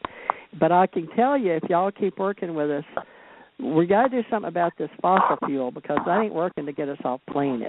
And the aliens have the other parts of that. I don't feel that I'm stuck.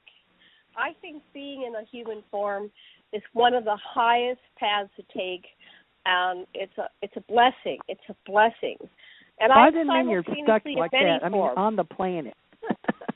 While you're here in form. Well, I think on some while you're alive in form. form. As an astral projector traveler in space-time, I have been all the way up. Well, did I mention I was immortal by chance? Yes, and we're immortal too. You have to follow the whole me. And had a big high five with the all there is, was, never will be, and reconnected to that energy, which is also me. It's just like Shirley MacLaine running down the beach. I'm God. Yes, and so you're all the above.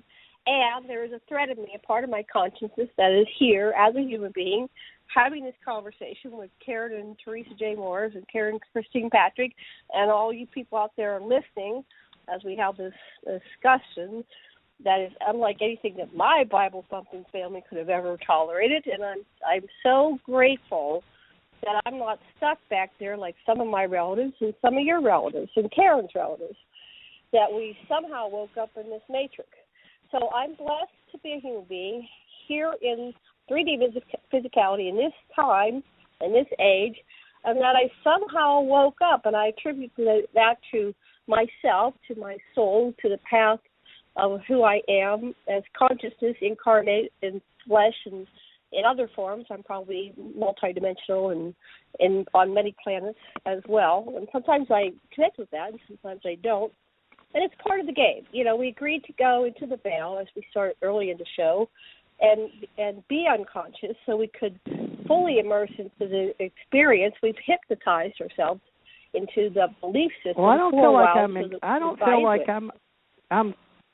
like I went unconscious though, Janet. I know all my levels. Many people I came in knowing. Yeah. But see, that's where we get the fight with the words and the arguments and the debates. Friend Jill. It's over the communication. Right. Words. Well, I'm okay with how well, the thing is, if we all do what See, that's why Karen's here, the third party, or the Father, Son, Holy Spirit, or the power of three. It doesn't matter where the unity comes from. The cosmos always is and always will be. And, yes, you can break it down and say you're the angel or the devil or you're human or you're God, whatever the words are. So don't get lost in the forest for the trees for the words. And Karen, I'm hoping, will see that when we're at these expos, we can still have all these tracks, but you need to have them come in, and what we call an open mind means be open to all the levels of all that. If you want to think, okay, I only have certain DNA open and the rest of it's junk, fine. But come in with thinking, oh, we're going to open up all my DNA. Maybe. I don't know. Karen, you got the answer? Because, you see, it doesn't matter if we're the big fish eating the small fish or the God telling the people what to do or the in-between structure. We're still working with all these forces. So there's some realities that we still have to deal with. And that's what's throwing everybody, I think, is we don't know what to call these forces out there. So they keep sending us down here. But part of it, as far as I know, is to work with all the pieces of us. And sooner or later, they're going to get everybody where the veil isn't down, even in the religions. And they're going to all come in knowing who they are. Because I really believe some of us are terraforming other planets right now. So I'm on board with the we in all the tracks. It's just too hard. They've got your brain set up where you can subconsciously do all this stuff. But now the ETs will twitch your brain off for a minute and put you in Philip K. Dick land. And then you'll just be standing there. And you can see that on Breakthrough with Brian Grazer and Ron Howard's show, Breakthrough. And they're going into the colostrum, and they'll show these two spaces.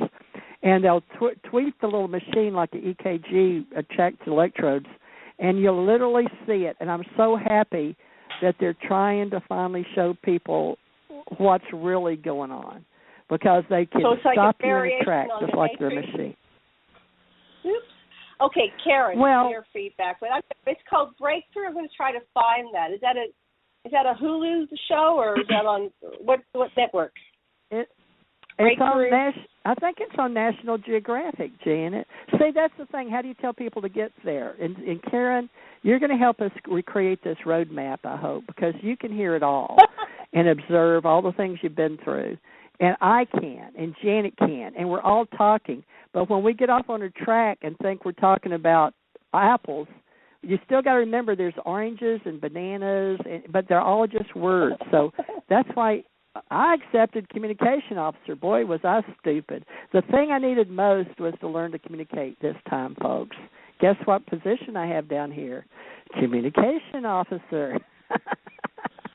And I'm not doing a very good job of it, so I formed this group. And Karen's the boss. No. I'm non-hierarchical. I don't want to be the boss. I don't either. I'm not hierarchical. I want to be a team player. I want to throw in, I did a big stack of automatic writing. I'm still working with what I downloaded. I went to telepathy, so I'm working a lot more with telepathy. And then I'm working with research. Yeah, I'm working more with research. I'm pretty full-on contactee, which is what the beginning of the automatic writing was for me. And occasionally I go back to writing because it all kind of sense that I need to write something down. So I wrote something down this last week, actually, and I'll share it with you guys. A while back, I received... hello. 15 minutes. I'm sorry. Okay. Go ahead. I'll make it quick. A couple of years ago, I received a message, and it was a teaching, and it was called the owl, like an owl, like a mommy owl, and the owlet, which is what a baby owl is called, OWLET. And the owl was called One Who Loves. So it's an acronym, One Who Loves, and the owlet is One Who Loved, so OWLET, One Who Loved experiences truth. And that was really profound, and I've sat there with it a long time, so I got a little bit more of the teaching. And it's the idea that there's a prime creator or prime source being who knows everything, right, which is which might be kind of boring when you think about it. And so this is the what the One did to make a manifest reality for us to play in and learn and all that. So this is I'll read it to you. The One who loves, the One who loved experiences truth, one who remembers, one who forgets, the One knowing all is the One forgetting and remembering. Oh, I love that. I still don't know what it means. I'm working on it. But what it basically means, I think, is that part of the One that knows everything did was make a choice to split itself into two ideas, a mirror. One half of this mirror, because we think of light and dark and good and evil, it's kind of one of our primary ways we discuss these two halves of reality and God and Source. This is different. It sort of takes the evil part out of it, so we can look at it more energetically. We're not afraid of half of it. And the idea is the One chooses to put half of itself, roughly, into the dark, chooses to forget. So it has the joy of remembering. So, you had that feeling where you've lost something and you don't know where it is, and you open a drawer, and oh my gosh, there's that $100 bill. Well, for me it'd be a 20 that I lost. It's like, yay, I have the joy of remembering that I have that, that money. Oh, yay, and that good feeling that you guys have is that's what Source is doing for itself. And we're the ones that are being the beings in the play, in the theater, showing the we just loved this play, Romeo and Juliet. It's so great. We're going to see it again, and we know all the parts, and here's the part where this happened, and that's really great. Well, it isn't because it's a tragedy, but still, it's the idea that we're part of what we're doing on our level is remembering and forgetting, and now we have a really short life span as far as a human iteration, and so we get to remember who we are, what we're here for, and to connect, and then we recycle back through. And it's one of the reasons why humans are accelerating in their knowledge, is because we're going through this cycle. It's accelerating each time. We remember more and remember more. And so it's kind of a fun idea to play with, but I think it's not so much that we learn something about ourselves, is that we remember that about ourselves. And it's a more of an interesting process than, I just learned that thing. It's, I remember this, and it connects to all these other things in my life. So I'm just going to throw that out there for contemplation and fun. But are you 55 or did you say you're 55? I'm 54. I will very be smart. Oh, thank you. I was put in a lifestyle, a lifespan, or whatever you want to call it, my human iteration, my walk on this earth, of being a caregiver, a family caregiver. My daughter was born disabled, so I was a caregiver for 20 years, and I also was a caregiver for other family members.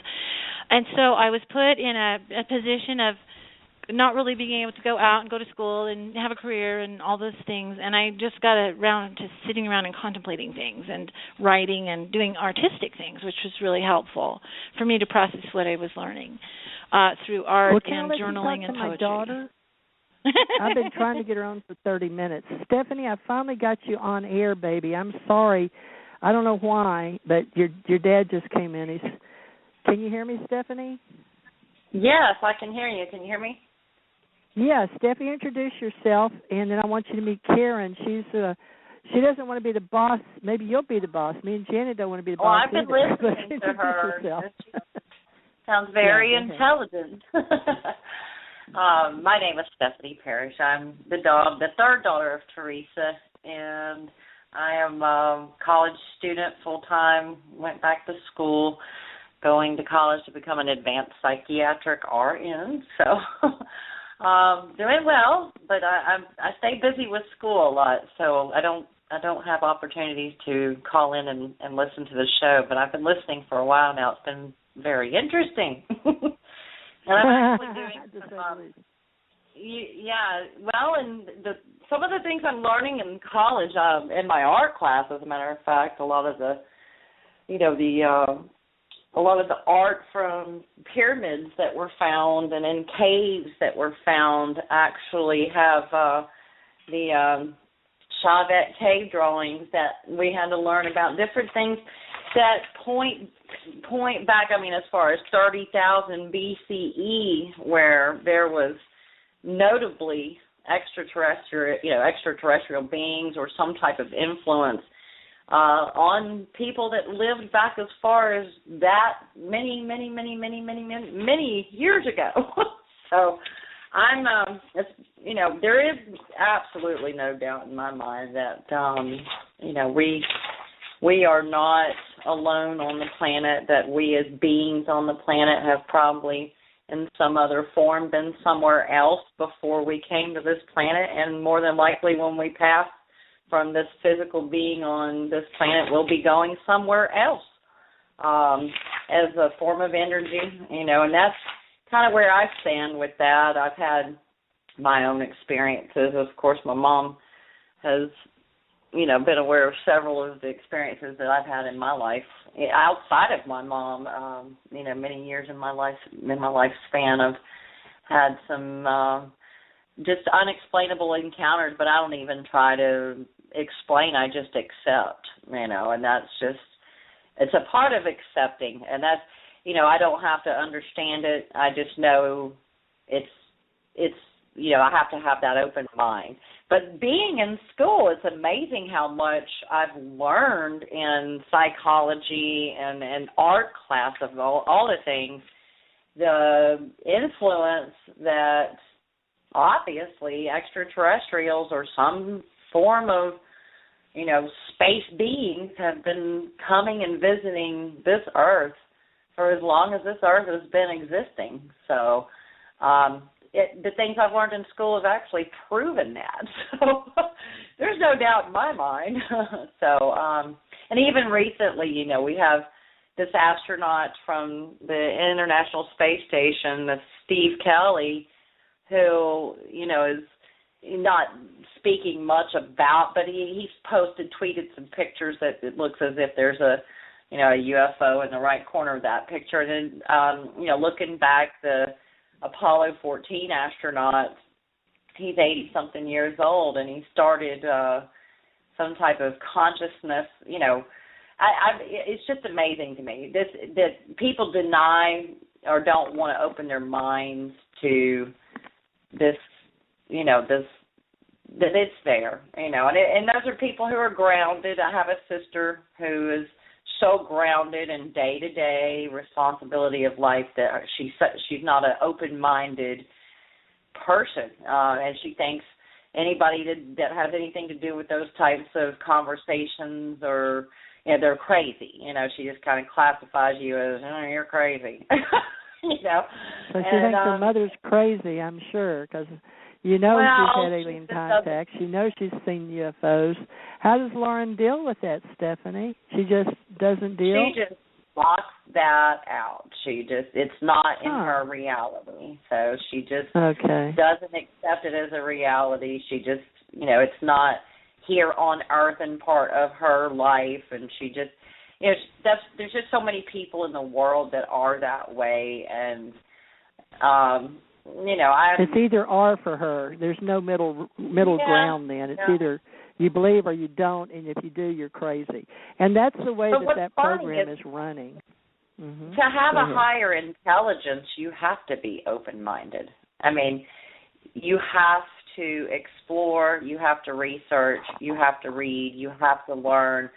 And in doing those things, you discover that, there is so much more out there. I mean, science has proven it. There is. Well, she has a degree, and she's been a president of banks, and Lauren, my other daughter, folks. I've got 4 beautiful daughters, and they're all ET contactees and alien UFO encounters and sightings. And I know, Steffi, Lauren's bound to remember her little girlfriend that came over. And remember the little girlfriend of hers? And we all had a UFO encounter following us in the Volkswagen bus.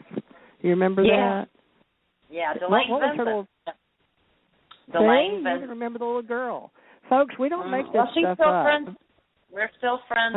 We still keep in contact on Facebook and social media. But, yes, absolutely. We were all in that Volkswagen bus going down the road, and we were followed by a spaceship. There's no doubt about it. And it's, there's been a lot of sightings in my life. Of course, when I was young, around my grandparents' lakes, I was riding my bike. It was dusk. I had one just, hover right over me there, and then another when I was young, leaving our house to go spend the night with, I actually told my mom, my socks flew out. I had my clothes folded in my lap. My socks were like sucked out the window, and I was like, stop the car. And Deborah stopped the car, and I ran back behind me to pick up my socks, and I looked up, I saw this bright light shine down on me, and I looked up, and there was a spaceship over me. And my friend and my friend's mother saw it, and she sped at, get in the car.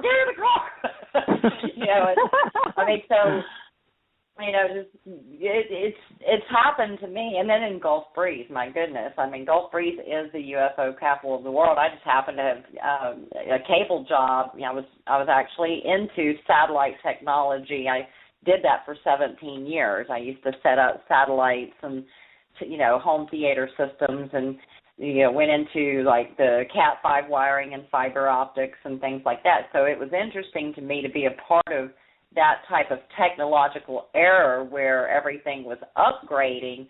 But I would go all the way from Alabama to Port St. Joe, Florida, doing work, and I can't tell you the numerous occasions of sightings I had up and down just that stretch of the ocean. Just always being oceanfront. There was so many USOs, that I would see coming up out of the water, or up in the sky for that matter. I took one morning. I was about 5:30 in the morning. It was still dark, and one just came right over a road sign, hovered over my car. It was like, "Good morning, Steph. We're still here. We're still looking out for you." Here, take a picture. That's right, we're still here. We're here.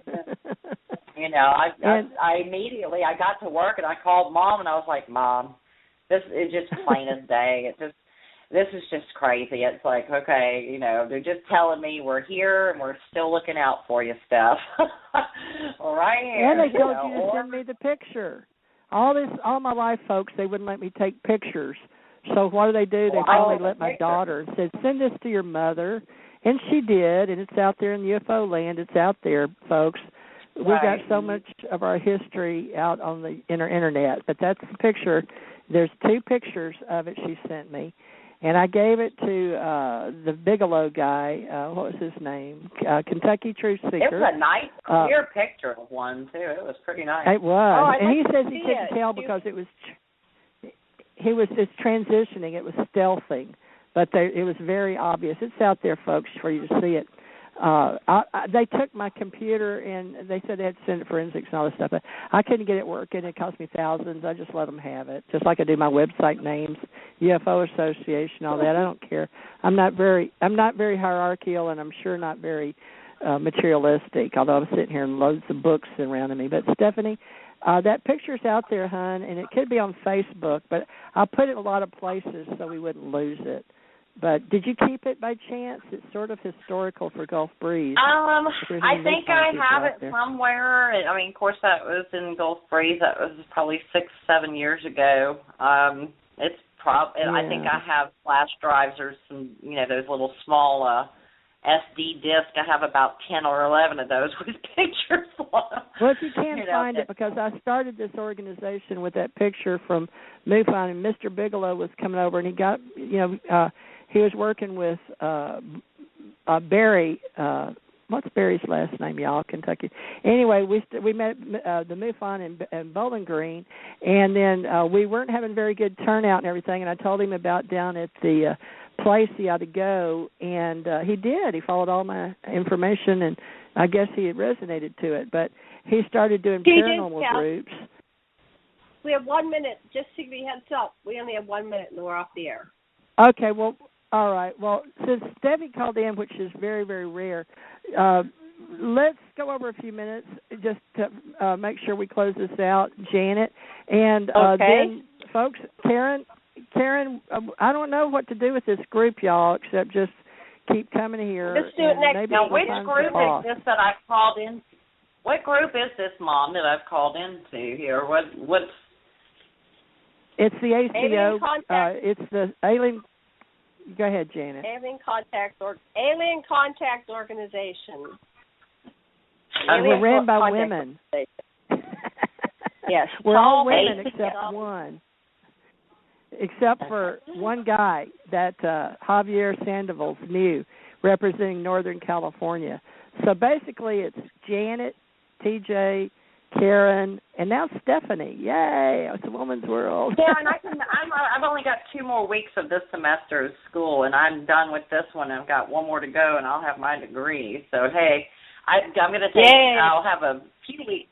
Yeah, I know. I'll have a couple of weeks break, and, in a couple of weeks I'll have a break, back. so I'll be able to do a little more. Pardon me? Come back anytime. We'd love to have you. You're very articulate, and we're Facebook friends. I don't know if you She's an administrator for this. Yes, Janet, Janet, I know. Very people. Okay, good. Yeah, I talked to you. So who's this last person? Because I do have to wrap it up. My bride's coming back. So you said there was somebody, and then we should all do our closing statements and then call it a day. Oh, and my show sure. always stop broadcasting. Go ahead. Go ahead. Well, I was just going to tell you, Stephanie's been approving people on Facebook for everybody, so she's administrator for this group because I didn't have one, and she's even though she's going to the university, she's approving people for us, Janet. So Stephanie is. Yes, I am. Quite a few, actually. In the last couple of weeks, I've had probably about 7 or 8, I would say, in about the last week and a half that I've approved, and I'm like, okay, I guess I'm an administrator to something. So, Mom did something. That's great. Karen can train you. Karen, maybe Karen, I can hook y'all up sometime, or Janet, let Karen explain what it means, because Karen's been doing it for years, Stephanie, and it's a volunteer thing on Facebook, but I really appreciate your help, and I know Janet does. And we're just meeting on the radio, and we hope to have an annual or quarterly event. Hey, Stephanie, Karen here is planning an Albuquerque annual gathering for all of us. I don't know what it's going to be called. The Alien Contact Org, I have a part, and it's for experiencers like you and me and her and Janet. It's going to be fun, right? Right Karen, now, you want to tell her about it? Right now, we're calling it We Are Disclosure, and I've got to create the website, but we have the .com, wearedisclosure.com, and we have a Facebook group, We Are Disclosure, and we're looking at a conference sometime here, but we're not going to give a location until we find it. Can't do that. Right. Exactly, but we are looking. But go ahead, Karen, say a few things because we are running out of time. Go ahead. Oh yeah, we can help you. Yeah, right? The We Are Disclosure name has come out of all this work that I've been doing, to where I don't know about the rest of you in the long-term disclosure movement, but we're kind of tired of waiting for the President of the United States to say anything, and probably if they do, it'll be political. So basically, the idea is that all experiencers are really looking at each other, going, "Hey, I think we're it," because we've had these experiences. Many people have thought about them for a while.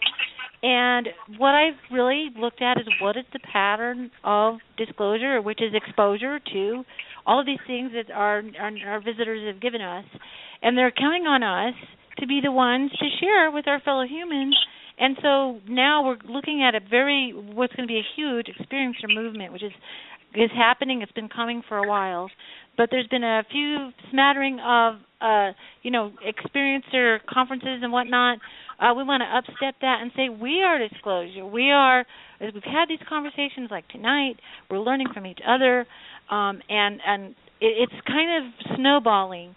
And what we wanted to do was to make a by experiencers for experiencers type of conference, maybe even a series of conferences, regional conferences. So we're thinking big, planet-wide. But the thing is that we're going to stick ourselves out there and share our stories in the detail that we get them, because a lot of times there'll be some weird detail you just don't want to tell. And but we're going to stick that detail out there, because then you find out somebody's had that was usually the weirdest detail in your story. It's something somebody else has also experienced. And so I work with the Foundation for Research into Extraterrestrial Encounters, and I'm an admin for a bunch of different groups. But I was joyfully I've been able to get that one going, and it's going to be in New Mexico somewhere. So I'm picking the site where we'll have everything that we need to have a conference. It'll be about a year from now. And I'm also trying to do one in Washington State because I'm from there and I know some great resources. I wanted to do one in Florida and somewhere in Ohio. Hey, one of the things that happened was the Roswell, at least one of the ships from the Roswell crash was sent to Wright-Patterson Air Force Base. There's a lot of activity all the way back to ancient times in that area, and I would like to have a conference there as well. So we're looking to do this starting next year, and I hope you guys will pay attention to this show and other outlets that we have to find out more about it. Sounds great. Sounds wonderful. Thank you, Stephanie, for calling in. I will try to be a part of it as much as I can. Absolutely, I'm there. And doing those conferences that's something I'd really like to be a part of and go just listen. I mean, not necessarily be some kind of speaker, but just to be around other people that have had similar experiences. Oh, tell Karen and Janet real quick. I'm in a public speaking class right now in college, and I'm having to do public speaking. And the college actually had me do the student address speech at graduation, and I wasn't even graduating. Oh, that's great. That was a real honor. It was very strange that I was asked, but I'm a 4.0 student, and the college president extended me just asked me to do it, and I couldn't turn it down, so I did it. It was a real honor, actually. And since then, they had me go to the Beau Rivage here and represent the college in another speaking situation, and it was all the community colleges and some universities came together at the Beau Rivage and had a very large convention for some grant programs, and they had me speak there because I was grants actually have changed my life. They've gotten me into being able to get an education, and so it's just, I'm very proactive with helping the college spread the word of, trying to get more education grants. So anyway, I'm glad I called in, Mom. I'm here for you, Mom. If you want to talk to me after the show's over, give me a call back. And Lady Janet, thank you so much for spreading the word to my mom. When if she falls off the grid, you're always calling me, letting me know. I do. I appreciate. Yes, you do. Your mom fell off the grid. Can you find her? But I will find Mom no matter what. Excellent. Well, Stephanie, how old are you now? 40-something or? 40s. I'm 44. 44 years old now. Mhm. Okay. Well, Karen, she's about 10 years younger than you, but maybe you can help mentor her into what you're doing. If she's a really good person, and she's all about learning, and we've had sort of a rough life with ET. Karen, you got a computer at home, you just do your FAFSA, get a Pell Grant, a federal Pell Grant. I get $5,780 for every 2 semesters of college, and because I do it online, it only costs me about $1,200, and they send me the rest of the money, the grant money, for living expense. And I literally... Yeah, so I'm gaining a college education, and I have living expense money to boot. So it's a win-win situation. I wished I'd known about it years and years and years ago, but I was a stay-at-home mom with children for 8 years, and I went through a divorce, and then took care of my sisters and their kids, and I worked 2 and 3 jobs, and I just never made time for education. And it wasn't, I had a high school education of 2 weeks into my senior year, I quit. And, so I didn't even have my GED. And I had to take my GED before I started this process. And let me tell you, ever since they did the Common Core program, they changed the GED test. So it was really tough, but I was one out of 360 students. I was the only one to pass. Oh, wow. Wow. Yeah, I passed honors, and I got a GED scholarship out of it, and the college recognized me for it. And then in turn, so I had a GED scholarship for, being the one out of 360 in a new program, and then they, also told me about the Pell Grant, so I applied for the Pell Grant. I'm telling you, it's been a life-changing experience. I'm gaining so much knowledge with the education, and my field, when I'm finished, I will be, I fast-tracked. I will have completed my associate's degree in just like 14 months. So then I'm planning on doing my bachelor's in the same amount of time. I'm fast-tracking it. I take 8 to 10-week courses, and I get my credit. And I mean, you have to stick with it. You have to really put a lot of effort in, but it's worth it. But when it's all said and done, the field of advanced psychiatric RN or advanced psychiatric, it's just a field, advanced psychiatric nursing or advanced psychiatric. To me, they're telling me I have to go through all of the year of residency and all this stuff. So I'm just, whatever my counselor's telling me at the college is what I'm following. But the pay is, you start out at $80,000 to $100,000 a year. So I figure 2 to 3 years invested, and I can go out and obtain that type of employment with that kind of money. I'll be self-sufficient, and I can take care of my mom when my mom's, ailing and needs someone to take care of her. That's my goal. Is to, wow. And I'm sure I have 2 sisters. Yeah, you can go to the Tinfoil Hat Society and tell them we're not crazy. How's that? Oh yeah. Karen's already got an idea how you can help our group. Hi, Karen. Oh yeah, people like you. Yeah, well, no, because it's been interesting. Just quickly, I'll just say through the Foundation for Research Extraterrestrial Encounters Free, we have several psychologists who have been actually, letting people know that their experiences are part of the normal human, thing. And it's very interesting. We're getting a list of people together who are in those sciences to help us, integrate the fact that that's not a break from your reality construct, but is an actual experience. So I think the future is what you're doing combined with the knowingness, that this is a part of the experience. And I agree, and I hope that in my future, with the education and the degrees in hand and all of that I will be able to go to some of these, because not only will I have that, but I also have life experiences to go with them. Yeah. Part of wanting to, with mommy.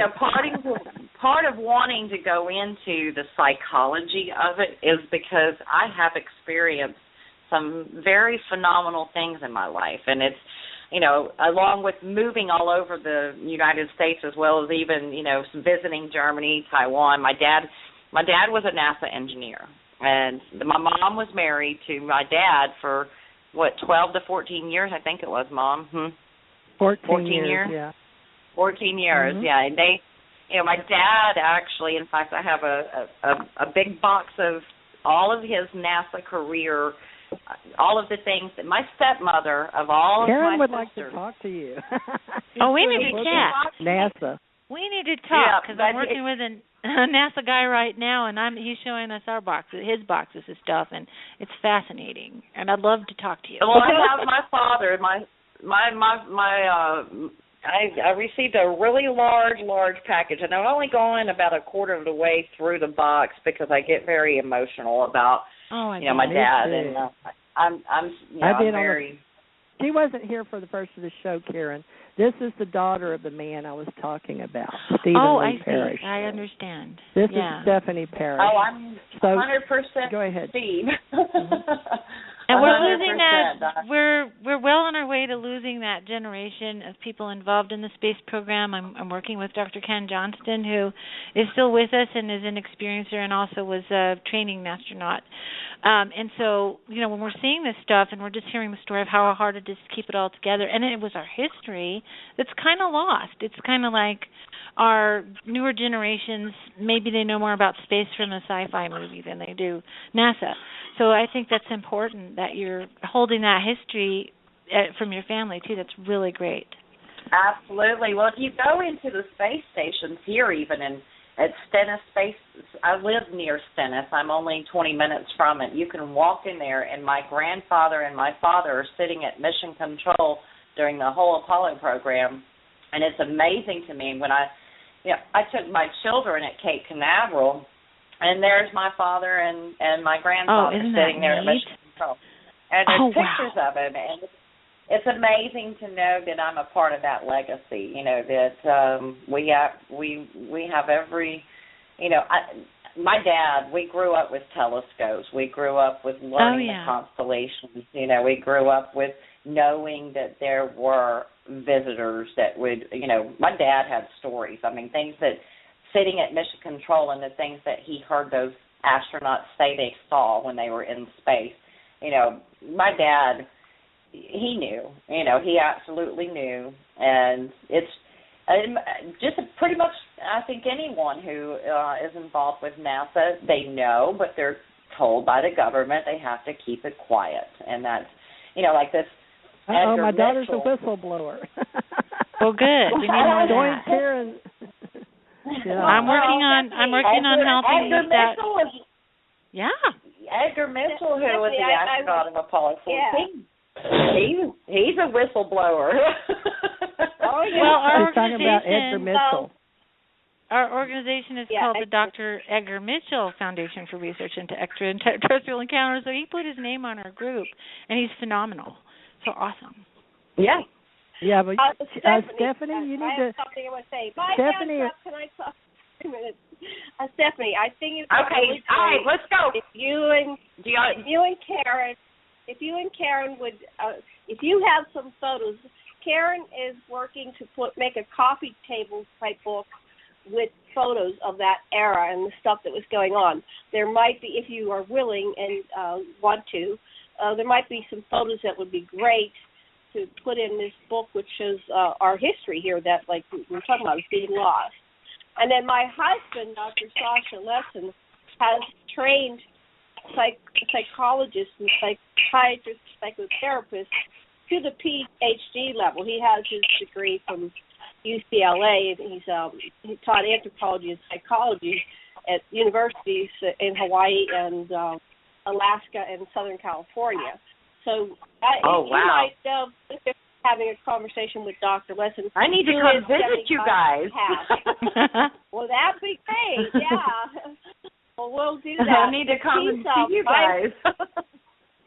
I've had some students that have come that are, in college and learning about psychology, and they just say, wow, there's so much lost there. So we're losing the massive generation, and we're losing the information that the original, he's trained by Hal Stone, who was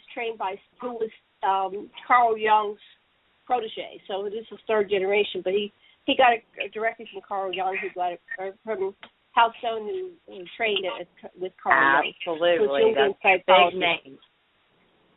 Right. Yeah. Hey, Janet, Steffi lived in Hawaii. Oh, you did? That's right. You were all there. Yeah, she went to the same high school that Bette Midler went to. I went to Mauna Lua High School. Yes, I did. Wow. That was it was a fun time. Fun time. So, Karen, I'd like to if you'll keep being... again next week. Let's do this again next Okay. week. I do have to wrap this up because I have to get ready Okay, to go down the Janet's elected. Janet's the boss. I can't find a boss. Janet's the boss. Janet, you do what you need to do.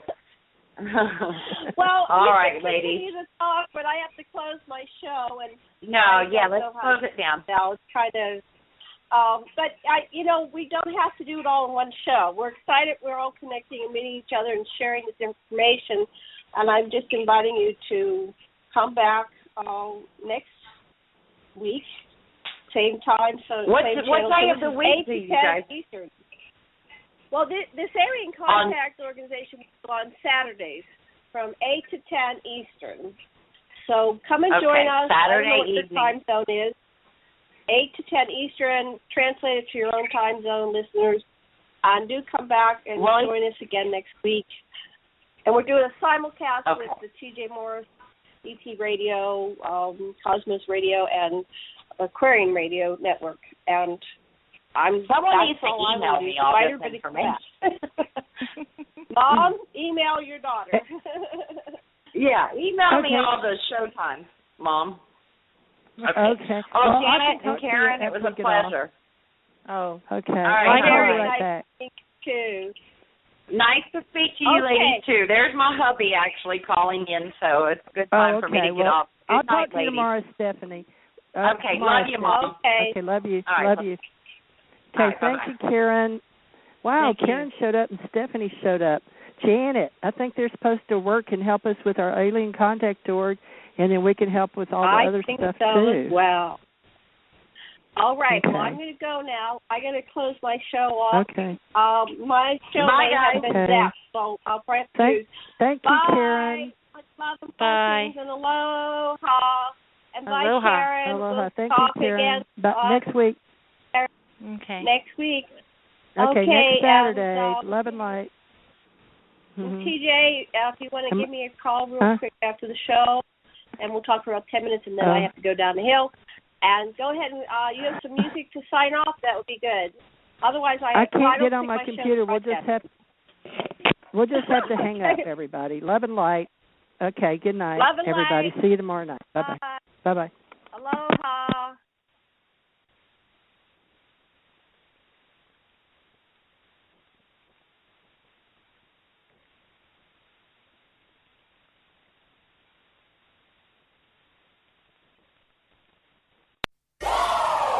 Want entertainment designed just for you? Then check out customizable streaming TV from Xfinity. It makes your life simple, easy, awesome. Xfinity gives you customizable streaming TV options. Enjoy the most free shows anywhere on any device, and even access your streaming apps right on your TV with X1. Go to Xfinity.com, call 1-800-XFINITY, or visit a store today to learn more. Restrictions apply.